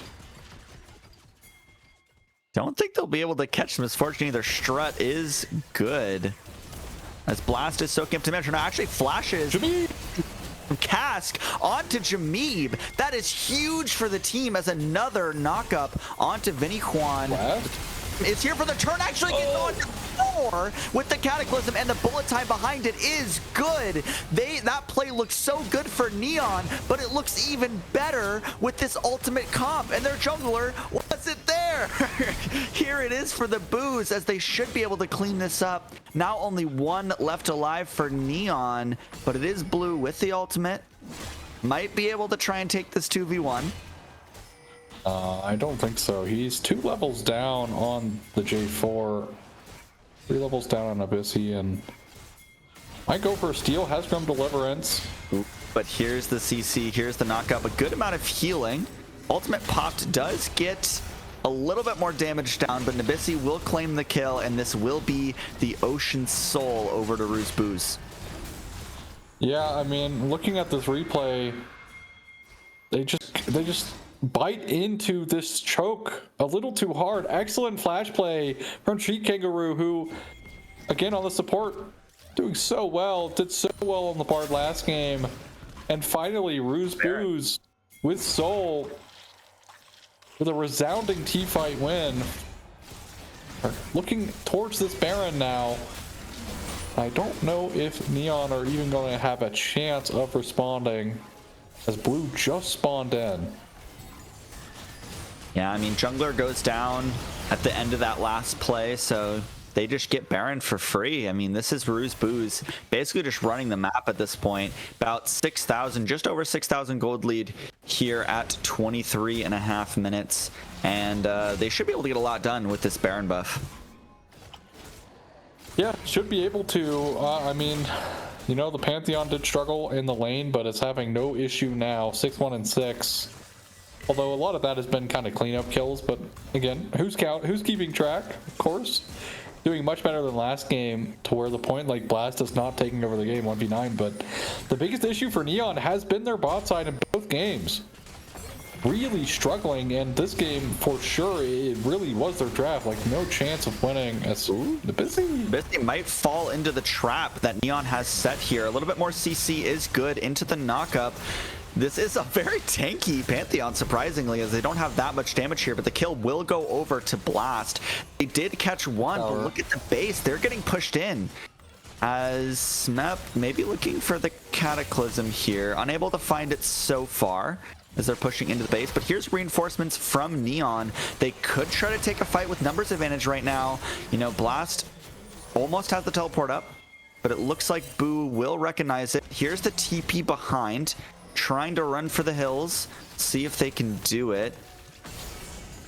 Blast looking for something. Jameeb does have to flash there, so not a bad use of the teleport, and good look there from Neon. Yeah, nothing up for a while, so teleport will be back in time. Boost, I think, really have done an excellent job of like stemming off what happened last game to them, as they're not letting Blast get like that much value this game, right? And Abyssy in general, I think, is like the biggest correction is just not Chain getting like killed in the side lane, right? Which is great. Speaking of Blast, oh, the wards! Lantern. They blocked the lantern. Blast couldn't get out. And that is a great catch from Booz. And they have Baron. They have all 5 members. Can they end? The ward tech coming through. Always nice to see like little micro things here, but I don't know how they defend this. And I think Neon have got to look at their drafting like this. That shock just delete Heppo from the game. There's more of the ultimates, and man, we are really cursed to have only 3-game series here, but a little bit of a look here from Blue, but shouldn't amount to much, as Vinny Juan will take the kill on that one, and I can't imagine these structures will stand much longer. Just the Ezreal trying to stay alive, trying to defend the base, but game 2 will bounce back for the Ruse Booze. Hey, they had a great draft here. It's actually criminal that they got Nico Oriana in the same draft. Neon, the problems from last game could not have been corrected by their top laner this game, as they very sorely found out. Multiple things have to change here for Neon if they're going to win the series, because again, game 1 was great, but it was carried off of the back of one player and one player, overall. And they still had those same problems that happened in this last game in the game 1. It just was easy to overlook because of what happened top lane, right? This game, it didn't happen, and now it's Neon completely just melting, just completely having no way of playing the game. Their draft was horrid. They had no way of like playing through their lanes because all of their lanes were losing. Blast, thankfully, on the neutralizing pick, got ahead into the Pantheon, but ultimately it didn't matter, because the gap in the mid lane was too strong, right? The MF Nico had permanent control over the lane and bot lane. They got no Drakes this game, which was a big difference from last game, to where they split it up 1-1. Obviously, they did go on to get Soul last game, but that's besides the point. Specifically, being able to at least get one Drake is such a good factor at stalling out the game, because it's 5 minutes off your back to where you can scale freely and get yourself back into the game when you're in a rough spot. But when you have losing lanes like this, it's so hard to do. And this Thresh pick really didn't do much. Like, it didn't even lantern a single person out of a Cataclysm, which is what, in my opinion, I thought was the whole reason for the pick. But ultimately, Neon might have outdrafted themselves here in game 2. It happens. It does. Bruce Moose, though, great turnaround. Really great turnaround. I really, really appreciate that. Definitely. I think Abyssy as well. Fantastic. This is what I want to see. Nice, resounding bounce back. Definitely. Obviously comfortable on the Pantheon pick, so good choice there for the top laner here in game number 2. But yeah, I mean, Jameeb got a lead once again, but this time was able to close out with it, which is nice to see as well. So we'll have to see what they can bring into game number 3. Neon might need more correction at this point than Ruse Booze, in my mind, maybe regarding some sort of draft win like we saw in this game here. But what are you expecting for game number 3? Game number 3, I want to see some more fight out of Neon. Like, I really do feel like there's just a massive void, and it's just the bot side of their map. Like, I feel like both games they've been outplayed, really not performing well on the bot half their map. And that is something they're going to need going forward. Like, the closer we get to playoffs, the more that issue is going to be very, very, very punishable, and will become very apparent for teams to punish if that's not corrected. I think also that something I didn't really get to touch on is Blue's lack of impact, right? Like, we're looking at Pantheon, 22 KP. And yes, of course, there were only 8 kills here for Neon in this game, and 5 of the 8 were kills participated by Blue. But he hasn't really had impact in these last 2 games, right? Like, neither game has really been feeling like he's putting his team in a position to where they're able to win the game. And maybe this game, right, is a little bit less his fault, because how are you going to gank all 3 losing lanes, right? Granted, Blast was winning, but by the time you came top, Blast was already kind of doing his own thing. Pantheon's permashove, so... But still, I'd like to see something out of blue as well. Like, jungle is such a huge and impactful role. Smelp, who is a sub, mind you, has been getting so much impact, I think, and across both games. Moonlight game was kind of shaky, but this game on the J4 definitely really turned it around from that game 1 performance. Yeah, I definitely say so. And I will be looking at this Neon Jungle, as you said. You know, I think the only way you do win this game is if, like, Zaheen gets some sort of crazy advantage. And obviously we didn't see that come through. So we'll have to see what they got prepared for game number 3 draft, as it looks like we're getting into that right now. Bruce Booze opting to take the blue side once again, so same as game number 2 here, as we see the Ziggs ban and the Azir ban come through first.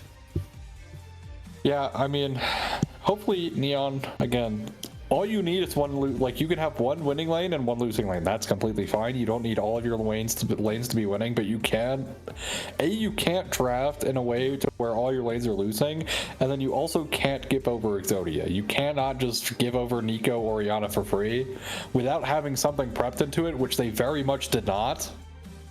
Because they got completely steamrolled. It's not like not like they had like a little cute something thing to like prepped for that combo. They just got completely washed by that combo multiple times, right? Like, so if you are going to give over Exodia champs, prep for it, or just don't give it up at all, which is my recommended. Do not give over Orianna Nico.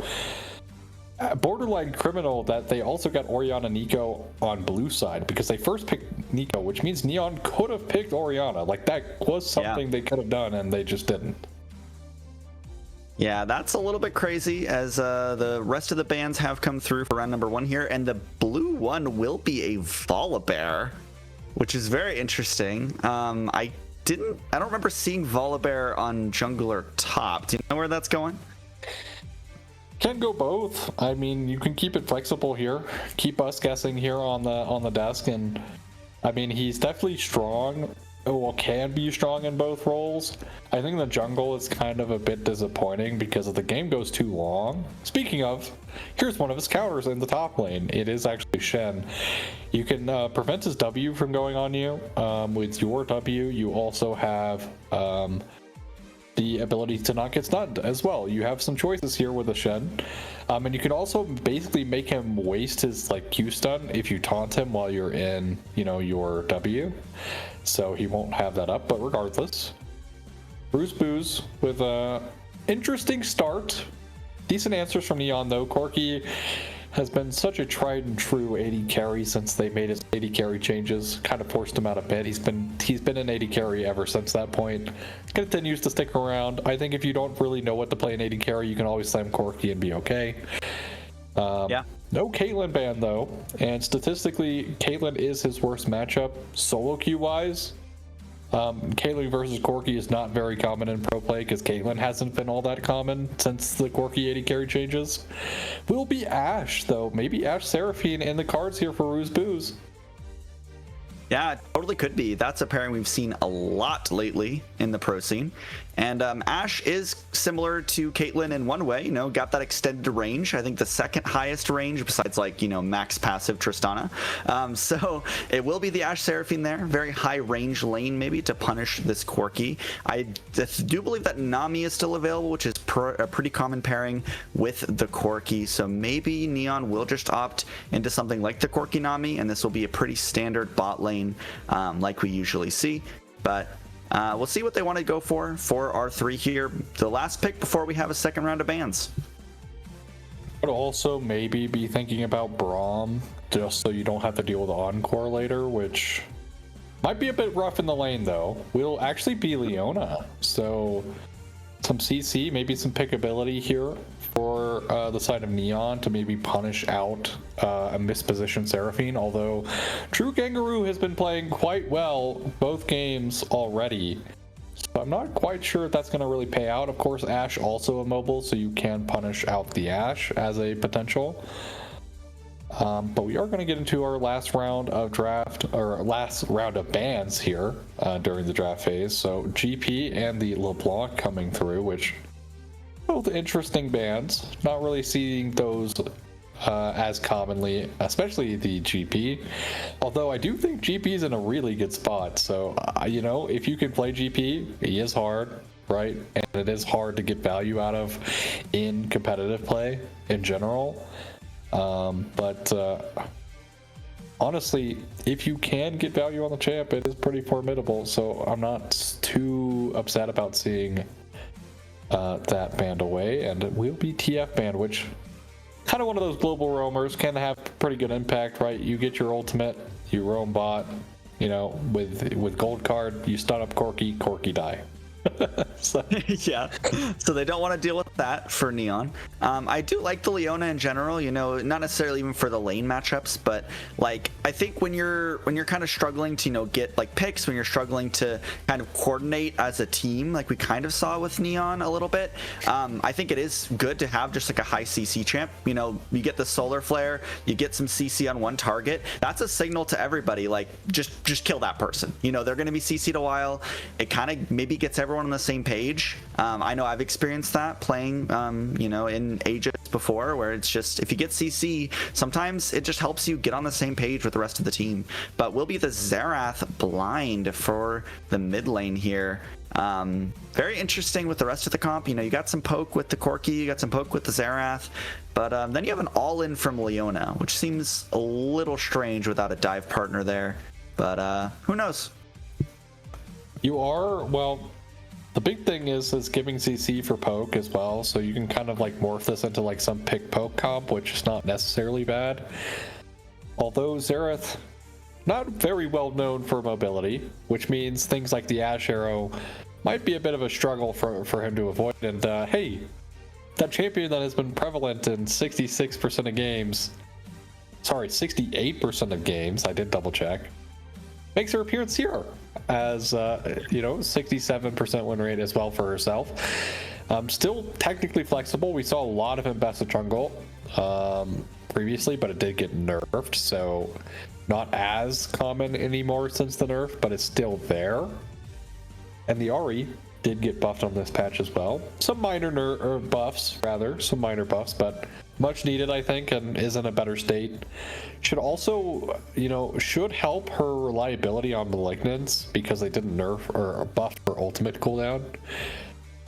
So she's not as reliant on Malignance, meaning she can go higher damage options. And it will be Camille who did get buffed. Her E, you no longer need to hit anything to get the attack speed. And I think this is Camille jungle, which really uses the E buff for the like bonus attack speed. You also have some like really cheeky things you can do with the like gank potential. You can get your red buff and then go gank mid level 2 with your E. It's actually with Hail of Blades, and then you go like look for the kill with off of the cheese gank. So you do have that. That was actually something that was really prevalent all the way back when IG won Worlds, when Camille jungle was super good. And you were playing 3 top lane champions, which is why Fiora, Aurelia, and Camille all have world skins from that year. Yeah, that's pretty wild. It looks like, yeah, it will be that Camille jungle, which just makes sense to me. I think that flexing the Shen is good. Ironically enough, I think that Shen is good into both Mbessa and Volibear, like whichever one they decided to put top lane, I think would be, you know, a pretty good matchup for the Shen there. So it will be the Mbessa into the Shen in the top side, and Volibear jungle, which I probably would have expected here. But these are some interesting drafts. I like them both. I think the Camille does a lot for me. You know, you have someone who could dive with the Leona if you want that. You know, you have some way to make sure the Ahri can't escape. You know, the Hextech ultimatum does keep Jameeb in the fight if you want to try and target the Ahri. So I think it gives them a lot of good options for Neon. It's actually this might be Shen jungle. We might see the switch here, which actually could be cool too. So I don't know. What do you think? I'm a little sad. I really did want to see Camille jungle, just because, you know, I think it's interesting. But the point about Camille will still stay true because it's not like her jungling is going to change how she's going to play, because Camille is just you kind of play one way, right? Hextech Ultimatum's really good at those slippery targets. She's also, unironically, this game, if you look at the rest of her comp, right, the rest of their comp is going forward, and then there's Ashe Seraphine in the backline, which means Camille can very easily get onto one of them and one-shot both of them. So Yeah. that is something that they're going to really have to consider here as Rooseboos, is they need to, like, maybe keep someone back so Camille doesn't solo kill their backline, which isn't a lot of damage, right? Ashe is not necessarily the biggest DPS champion in the game. She does late game, but you have to spend a lot of time and effort in terms of itemization to get to that point. But, you know, specifically around the mid game, which is when all of these big fights are happening because Drakes are so important, Ashe is not really going to have that damage to get through something like a Camille, so you might need a little bit of help in the backline there. Although Shen Jungle, interesting. I'm happy. Okay, it's something new. I'm happy. Yeah, and I'm very excited to see it, as we'll have to make our last prediction for Dragon Soul. You're 2 for 2 today, so definitely getting a lot of good luck. What do you think for the last game?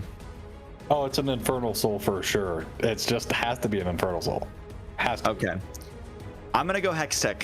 I like it for the poke too, similar to Infernal. So we'll have to see. I still haven't gotten one right in 3 weeks. This is my last chance. That's okay. This is my last chance. It's hard. But we'll see you on the Rift right after this final break for today in week number 3 of AML.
And welcome to Summoner's Rift for the final time today, as we have Ruse Booze and XSV Neon facing off for the decisive game number 3 here.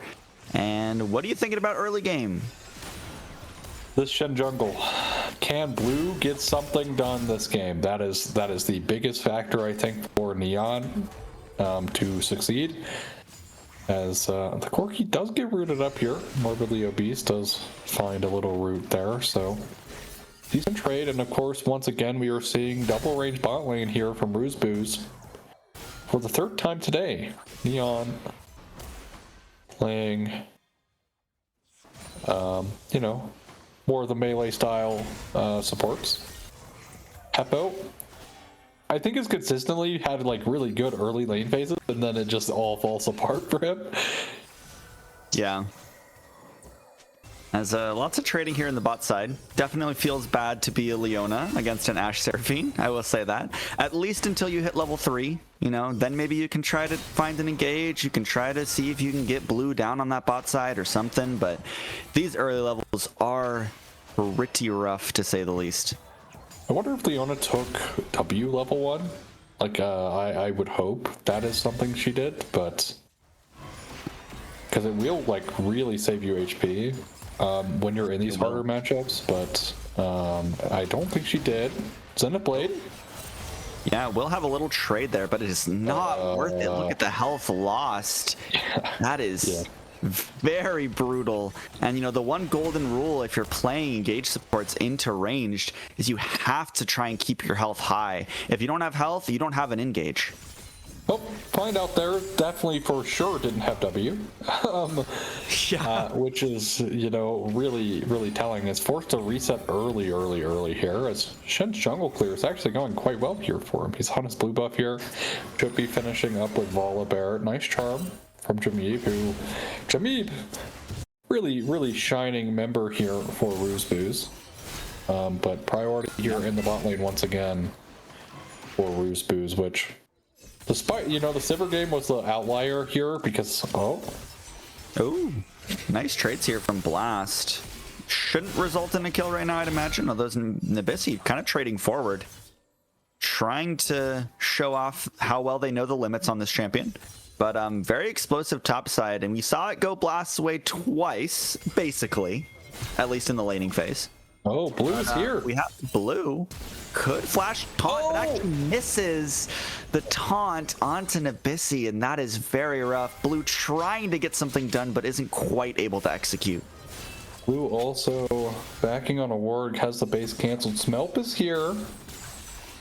Yeah, Nabisi trying to bait it now, maybe. But looks like they catch a whiff of the Volibear. They know not to go in too far. And again, we see both top laners, or both junglers topside, which I think is very interesting. Yeah, a lot of presence here from both junglers is now, with the priority here from both their mid lane and top lane, this could be a nice Raptors invade coming through for the side of Ruse Booze. Blue, yeah, this is going to be a guaranteed chickens over. Oh my goodness, Heppo actually could have gotten those, but gotten Unlucky. that at least, but he does not. And Neon Leona here though. Yeah, I mean, this wave state is also really bad for the Corky here, so Leona rowing here is actually really bad for the Corky. He's going to lose out on a lot of the CS, and the CS lead is already 15 for this Ashe. Yeah. That is really rough for the ADC of Neon here. That's why I think it's so interesting they keep moving towards top side. I mean, like, I think the attention for both teams should be towards bot side for the most part. Top lane is a volatile matchup, but you know, for Ruse Booze, you have a priority bot lane to play around, and then for Neon, you kind of want to play around your engage, play around your Leona. As actually, speaking of, the Zenith Blade will go in as the cleanse is used. Here's the support from the Xerath from afar, as there will be a big chunk onto Ruse Booze bot lane, but neither of them will go down for now. Look at the rotate here coming through from Jameeb. That Spirit Rush continues. Here's the Ahri. Watch the Spirit Rush. This should spell disaster for Neon. Leona opting to be the sacrifice to keep the Corky alive for now, but nice move there from Jameeb. Yeah, the not being able to turn the kill there is a bit tragic. Blast and Abyssy still trading quite heavily there, but no, okay, Vinny taking a tower shot accidentally does not go down. Would have been quite tragic, but disaster strikes. Roosboos will find their first blood in the game, and it does happen bot lane. And we'll be Jameeb once again picking up another kill here off of the back of a fantastic roam. Getting himself started early, which has been kind of consistent. The two consistent things. Blast dominating top lane and Jameeb getting kills in the early game. So Yep. Definitely been themes throughout this series, as they might look here onto Nabisi again with blue in the river, but opts to not do that for now. One thing I do think is interesting is we saw obviously the move from Jameeb there with the Spirit Rush, but I think Heppo is kind of playing like a cheat champ here. You know, you have the Right of the Arcane, you have the Xerath ultimate there to try and kind of assist long range. Very interesting how this mid lane meta has kind of developed to these champions that can affect other lanes without really, you know, too much difficulty. I think that's very interesting. oh, I finally get one wrong today. Oh, Womp womp. That's okay. I had still to lose running my for now. streak eventually. Yeah, I had to lose my streak eventually, you know? It's at tough least being right all the time. 66.66% success rate, you know? That's true. That's true. And best is win rate here. Actually, dive coming through. Turns off the tower, yeah, lots of damage, but here's the Shen here to actually help out. A Smelt is getting dangerous. Little flash follow might be a kill over to Neon. That is really good from Morbidly Obese, getting a little bit of gold back there. The root will come down onto Gmumu on the backside of this play, but nice moves from Neon using that Stand United to turn the play. Yeah, I think they forgot that Shen can join from anywhere on the map, which is, and also with it gives us such a big shield tier. They also kind of looked like they did no damage during this dive. Like I feel like this is a premature dive here. Like look at the damage coming through, right? They do basically nothing, and of course Stand United comes in early to dissuade them, but they didn't even wait till their bot lane was level 6, which, you know, Corki with a technical level advantage there, able to, but yeah, maybe if they wait till level 6 comes through, you know, Corki with no cleanse, you can stun him up with the Enchanted Crystal Arrow, the Encore as well, which was all just utilized not that long ago, probably for a bot trade or something. And yeah, just an unfortunate turn of events there for Roosboos off of what could have been a great dive. Ooh, the root coming out onto Gmumu. There's the Enchanted Crystal Arrow getting dangerously low on the ult. Actually opts to go in. The damage from Corki is good. Gmumu will go down, but can they trade? The Phosphorus Bomb actually goes wide, but it will trade one back for Neon, but both of them will go down on the bot side. Yeah, it's also going to be Grubs here to Roosboos. So far, they are getting every single jungle objective.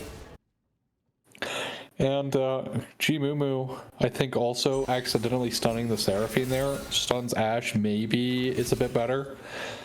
Unfortunate Phosphorus Bomb miss from Morbidly Obese, but ultimately Neon at least showing some life in their bot side now, which is something that has been sorely missed, I think. Roosboos, though, still performing pretty well. On the bot side of the map, of course. 1, 1, and 2 is not a bad stat line for the Ashe. CS lead is 24. You know, the Seraphine also getting a kill is not the end of the world, right? In fact, like I think Volley getting the kill is probably worst case scenario for their team. So, not bad. You know, very slight gold lead here for the Ashe, but honestly not that bad considering the CS deficit that we see here. The 2 kills going over to Morbidly Obese definitely kind of saving the game here in terms of keeping it even for now. And I will say this top side has been pretty boring for the first time this series. Hey, also Blast took shotting in. That might be the most egregious caster curse I've ever done. That will be flash into the solo kill for Nabisi. And right as I said it, that is a solo kill the other way for the first time this series. Oh, not first time, but close enough.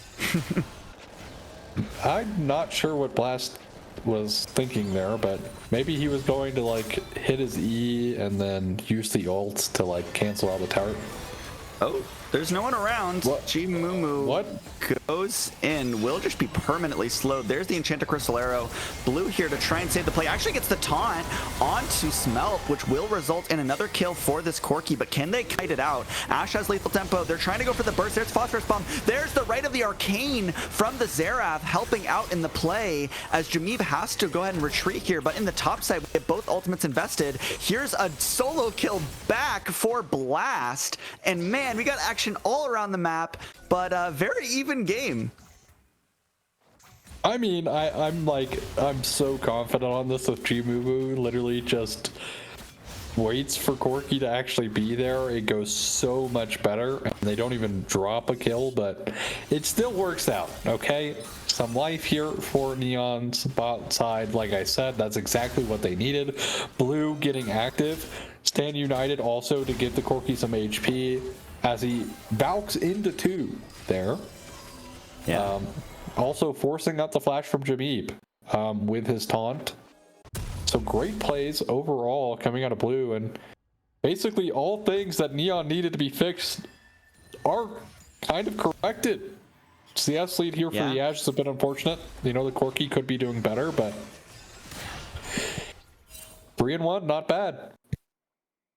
Definitely not. Has that Trinity Force completed? That is a big, big power spike for the Corki. You know, a lot of damage already, but with that item does a lot more, as that's a pretty long-range engage, but has enough CC to at least force out the flash here from the Seraphine, as that will be very nice later on, especially if you get the Camille or the Shen involved. Yeah, also very funny that Blast makes a abnormal mistake and then immediately follows it up with a solo kill. Literally immediately, as soon as both of them are back in the lane, immediately finds a solo kill. Blast has been doing so well. Also, we're looking at this new item here on the Shen. Little like lifeline item. Gives you some HP and some healing, of course. And it scales off of your resists and your level. Curious to see how this is going to do. It was super OP on the PvE, and then also ended up being nerfed because things like the Rammus and the Leona were actually abusing it very hard. I can definitely see that. So yeah, they were getting back like 2 HP bars worth of health, basically. So they do eventually did get that item did get nerfed because of that, but curious to see how it does this game. As Drake number 2 spawned in here, Ruse Boost once again looking for it. Stand United is available. No teleport available for either top laner now, as looking like this one's gonna be gone. Will Neon correct? Hope they're just gonna keep trying to contest the Drake. Yeah, and once again, Blue is not here. They actually look for the engage onto G-Mumu, taking a lot. Now Encore goes wide. That is a lot invested for Boost. If they keep the fight going, it could go for Neon. Oh, no way! Dragon with the Zenith Blade. Are you kidding? That is crazy. They steal the dragon and get a kill onto Smelp. And oh my god, wild turn of the play for Neon. 1 HP. He doesn't have smite.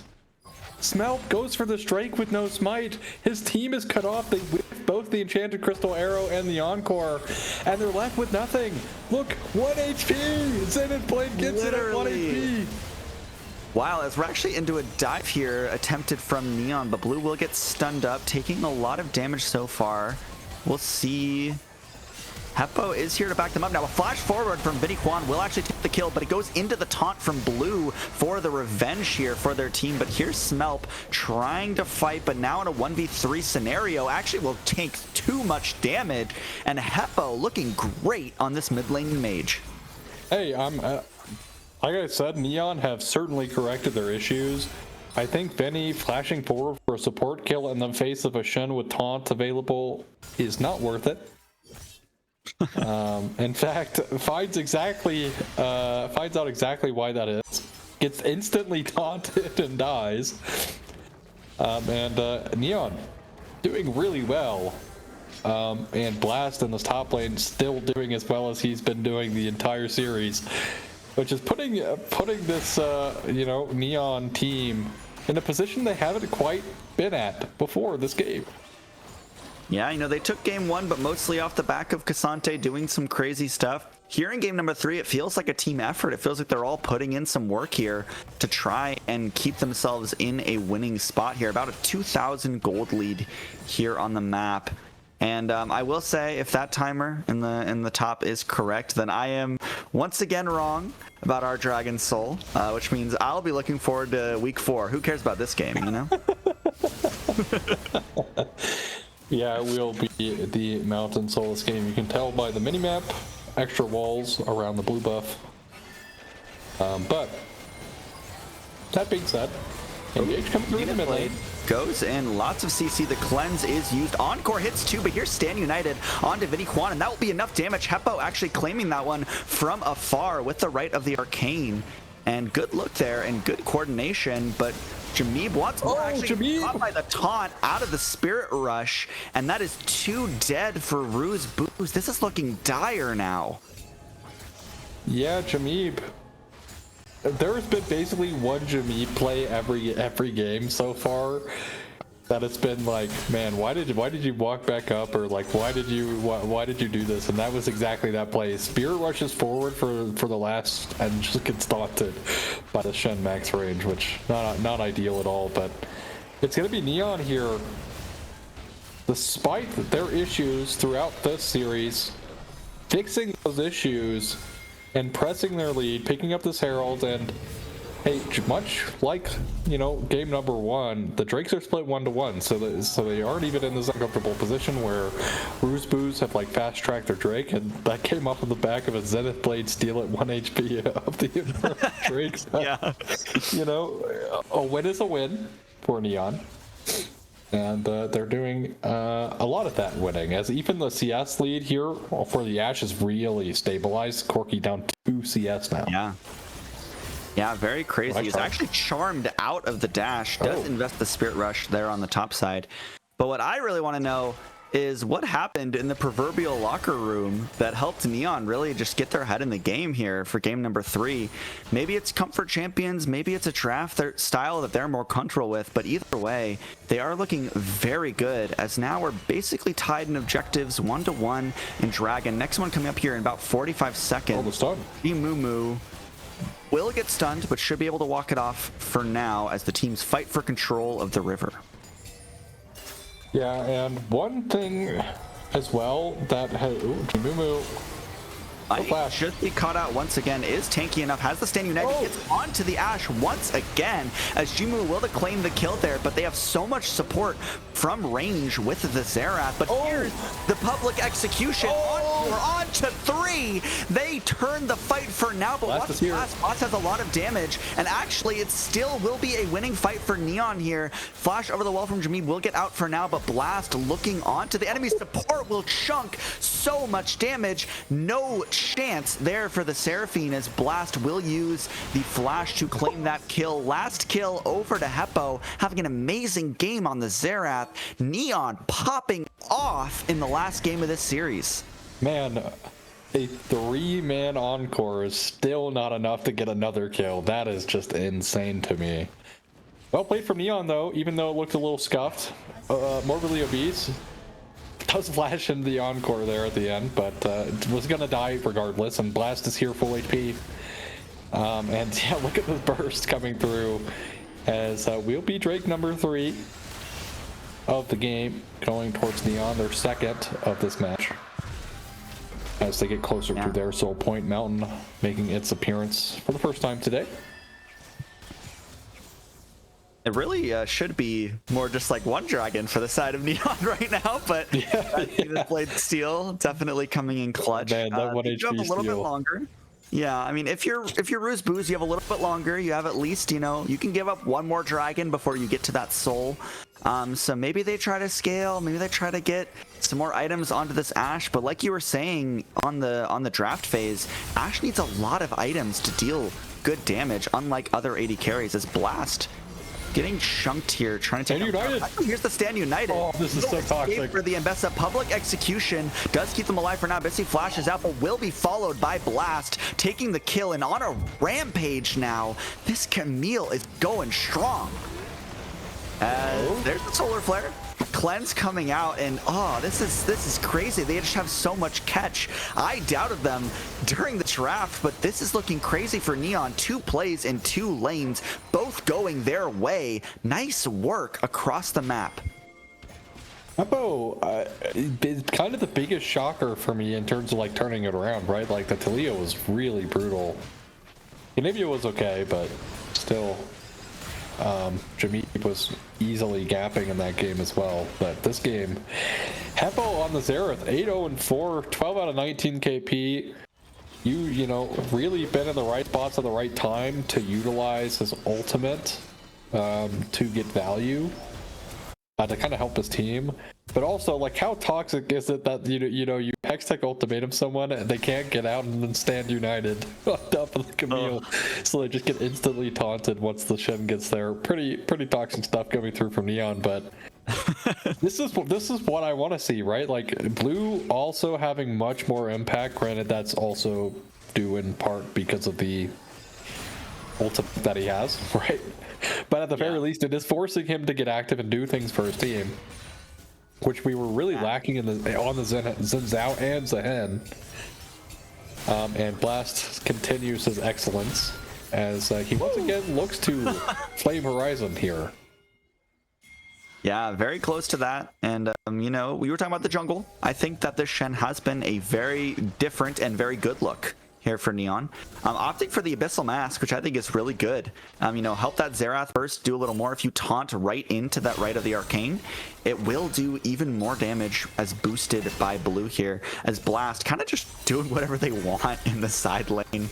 Not much you can do if you're the Mbessa here. Just try to stop the bleeding, maybe try to scale. What's no time to talk about coping, as actually we have an engage onto the Volibear here. Smelt will be CC'd up for now. Lots of damage coming through. No one dying quite yet. Blue will flash as the kill will go over to the Corki, and that is just 1-for-0 for Neon once again. Yeah, unfortunately, Smelt is kind of tanky now, especially towards the magic damage. As Blast is looking, hunting for this so much damage. Yeah, looking. I mean, the biggest thing about Camille is her scalability and having such a great lane as well. Also up almost 100 CS. I mean, she's snowballing pretty hard here. Kind of chovying this game. 255 CS, 23 minutes. Not bad. Yeah. Not bad. Picks up a tier 2. So this Camille has to be up a ridiculous amount of gold at this point. So yeah, maybe we can check on that too, because I'm interested in this mid lane gold gap too. You know, basically even CS, but 8 kills over to the Xerath.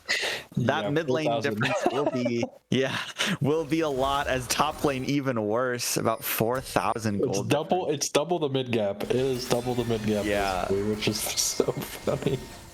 So I was trying to ask you earlier, I guess I'll ask now, how do Ruse boots come back? Is there a way? Is there an angle? What do they do? Well, so we had this thing about like the Pantheon jungle. I'll hold that. We're good. Blast shots away. Should be good, despite Jameep spirit rushing forward.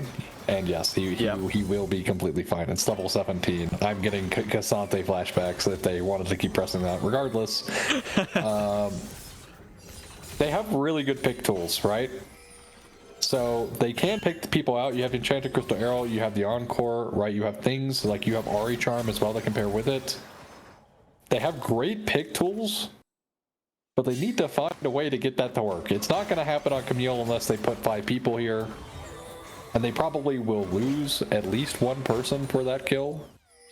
Unless they layer their CC literally perfectly, which is possible, but, you know.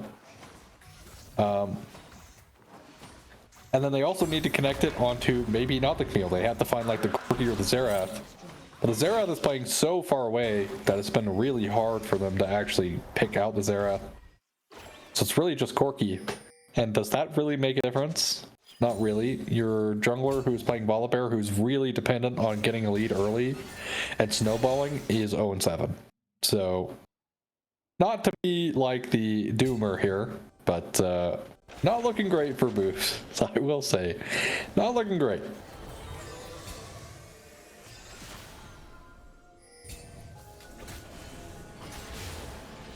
As I will say that Ambessa's build is pretty interesting. I think going Black Weaver on Ambessa is a choice. You already have built-in armor pen. There's not a lot of armor as well coming through, so... As they will start up the Baron here. We'll have to see. I'm assuming they're trying to just bait a team fight. You know, if you can force Bo3 to fight you at this point, you have such a lead, it should go your way, but they might just be trying to trade some gold. Now moving over towards the Baron pit, but this objective should just be gone for Neon. I can't imagine we get a steal as the Baron will go over. Here's the fight. They are looking right onto the Xerath, as you were saying, diving right onto his head, but look at the other side. Encore is good as we have tons of CC coming out here from the Leona, and this is just run over for Neon. They got one, but at what cost? Seems like the Seraphine is surviving just a little bit longer, but as soon as that taunt comes back up, it should be over. Ooh, Root will buy a little more time, but there's the taunt into the killing spree for Blue. It cost them 3 members. They did get the shutdown, but here's Blast, maybe able to take the 1v2 here. Does have a charm for now, enough mobility to stay alive, but look at your base. I mean, the rest of Neon is pushing in. This is looking pretty dire once again for Ruse Booze. Yeah, unfortunately here for Ruse Booze, it just gets worse. 11k gold lead here for Neon, as majority of that is on the Camille, who is actually officially Flame Horizoning. So he's Flame Horizoned his opponent twice now this series, which is just disgusting, to say the least. As it turns out, I am correct. 5,000 individual gold lead once again. Crazy. You know, he is majority of that gold lead, so not shocked. They do find the kill onto Heppo, so that's cool. No flash on the Xerath now, but they still lost the fight, and they are going to really struggle to deal with this Camille as she gets stronger and stronger. Already level 18 here, 2 levels up on the Busy. So even if they kill Heppo, even if maybe they kill Morbidly Obese, if Heppo and Morbidly Obese do enough damage, which, you know, they have so much focus, Enchanted Crystal Arrow. Zenith Blade goes wide. Here's the charm. Encore onto 2, but there's the cleanse. As this Leona is ticking down. Over the wall comes Smelp looking for the Leona here. They actually managed to take down the main engage from the side of Neon for now. Xerath trying to stay far enough away, but here's the Camille actually follows over the wall with the Hextech ultimatum, takes down the first one and the second one there from Ruse Booze, and this 5,000 gold lead is so tyrannical in this game. Watch the Camille, watch the damage, watch the victory. Flashes on to Jameeb just to hurt, just to put salt into that wound, as it looks like Neon will take this game number 3 and will take the series. What a different look from this team. Nicely done. Happy to see that one after the amount of criticism I gave them from game 1, game 2. Blast, no criticism needed. None. Absolute cinema. Absolute cinema all 3 games. Even on the Gragas. Yeah. Performed well.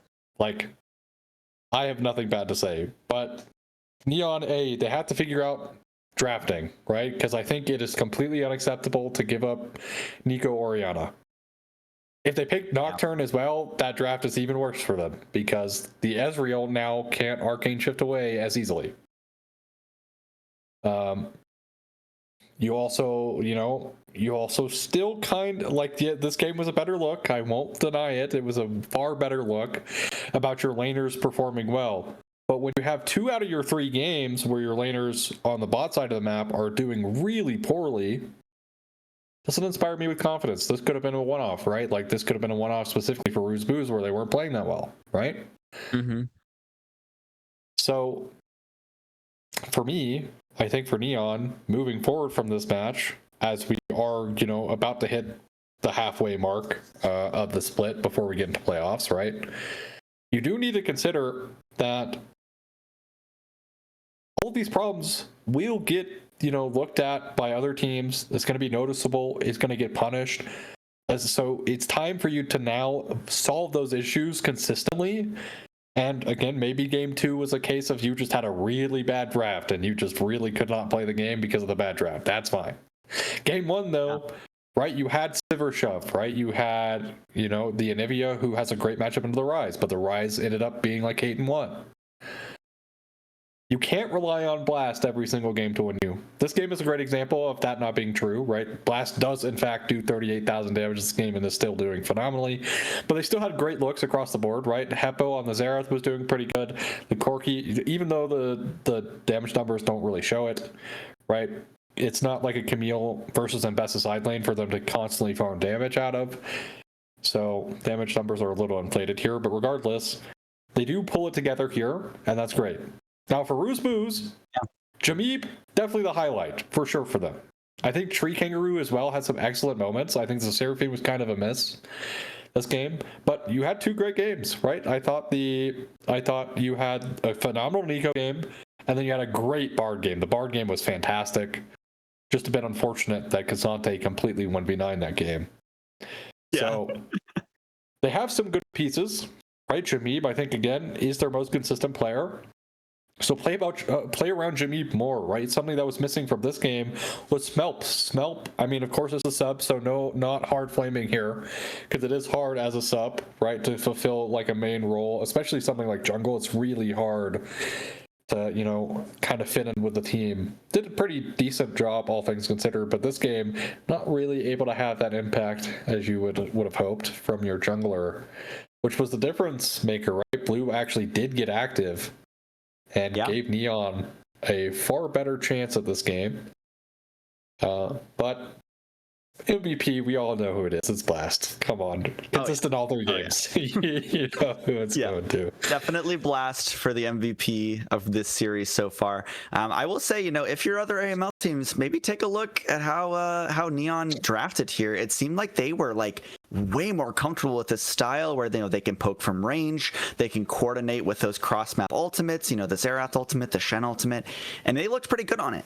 So if maybe take some notes. Maybe going up against Neon, you don't want to give them those champions. Maybe you want to try and have them stick towards more of those standard power picks.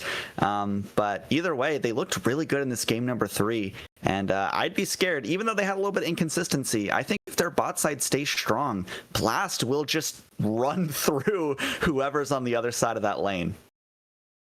Yeah, I mean, I think if you're going to look at anything from this team, you need to look at how you're preventing Blast from doing things. Because 2 Flame Horizons in 3 games,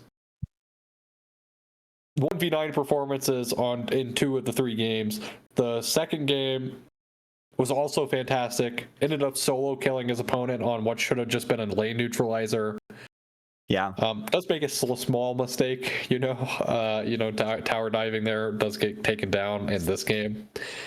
But then immediately followed it up with a solo kill. So yeah, it happens. So if you are going to look at Neon, you have got to prep for Blast. This guy is just so insane.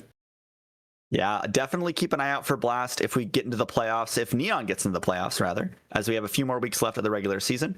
But that will do it, I think, for us for AML week number 3. These were 2 fun teams. I had a great time. Thanks for casting with me, Aussie. Thanks you to production, and thank you guys for watching, and we'll see you next week.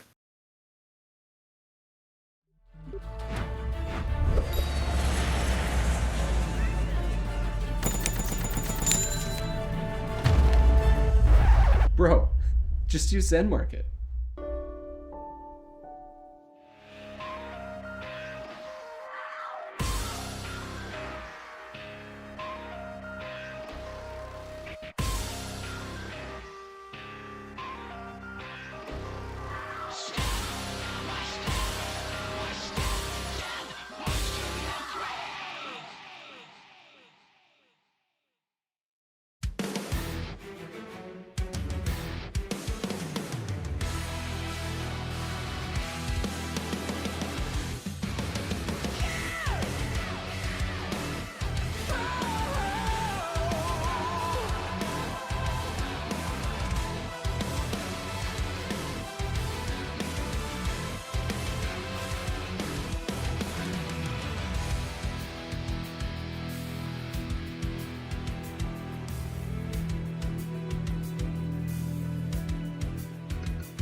move closer, but with a deep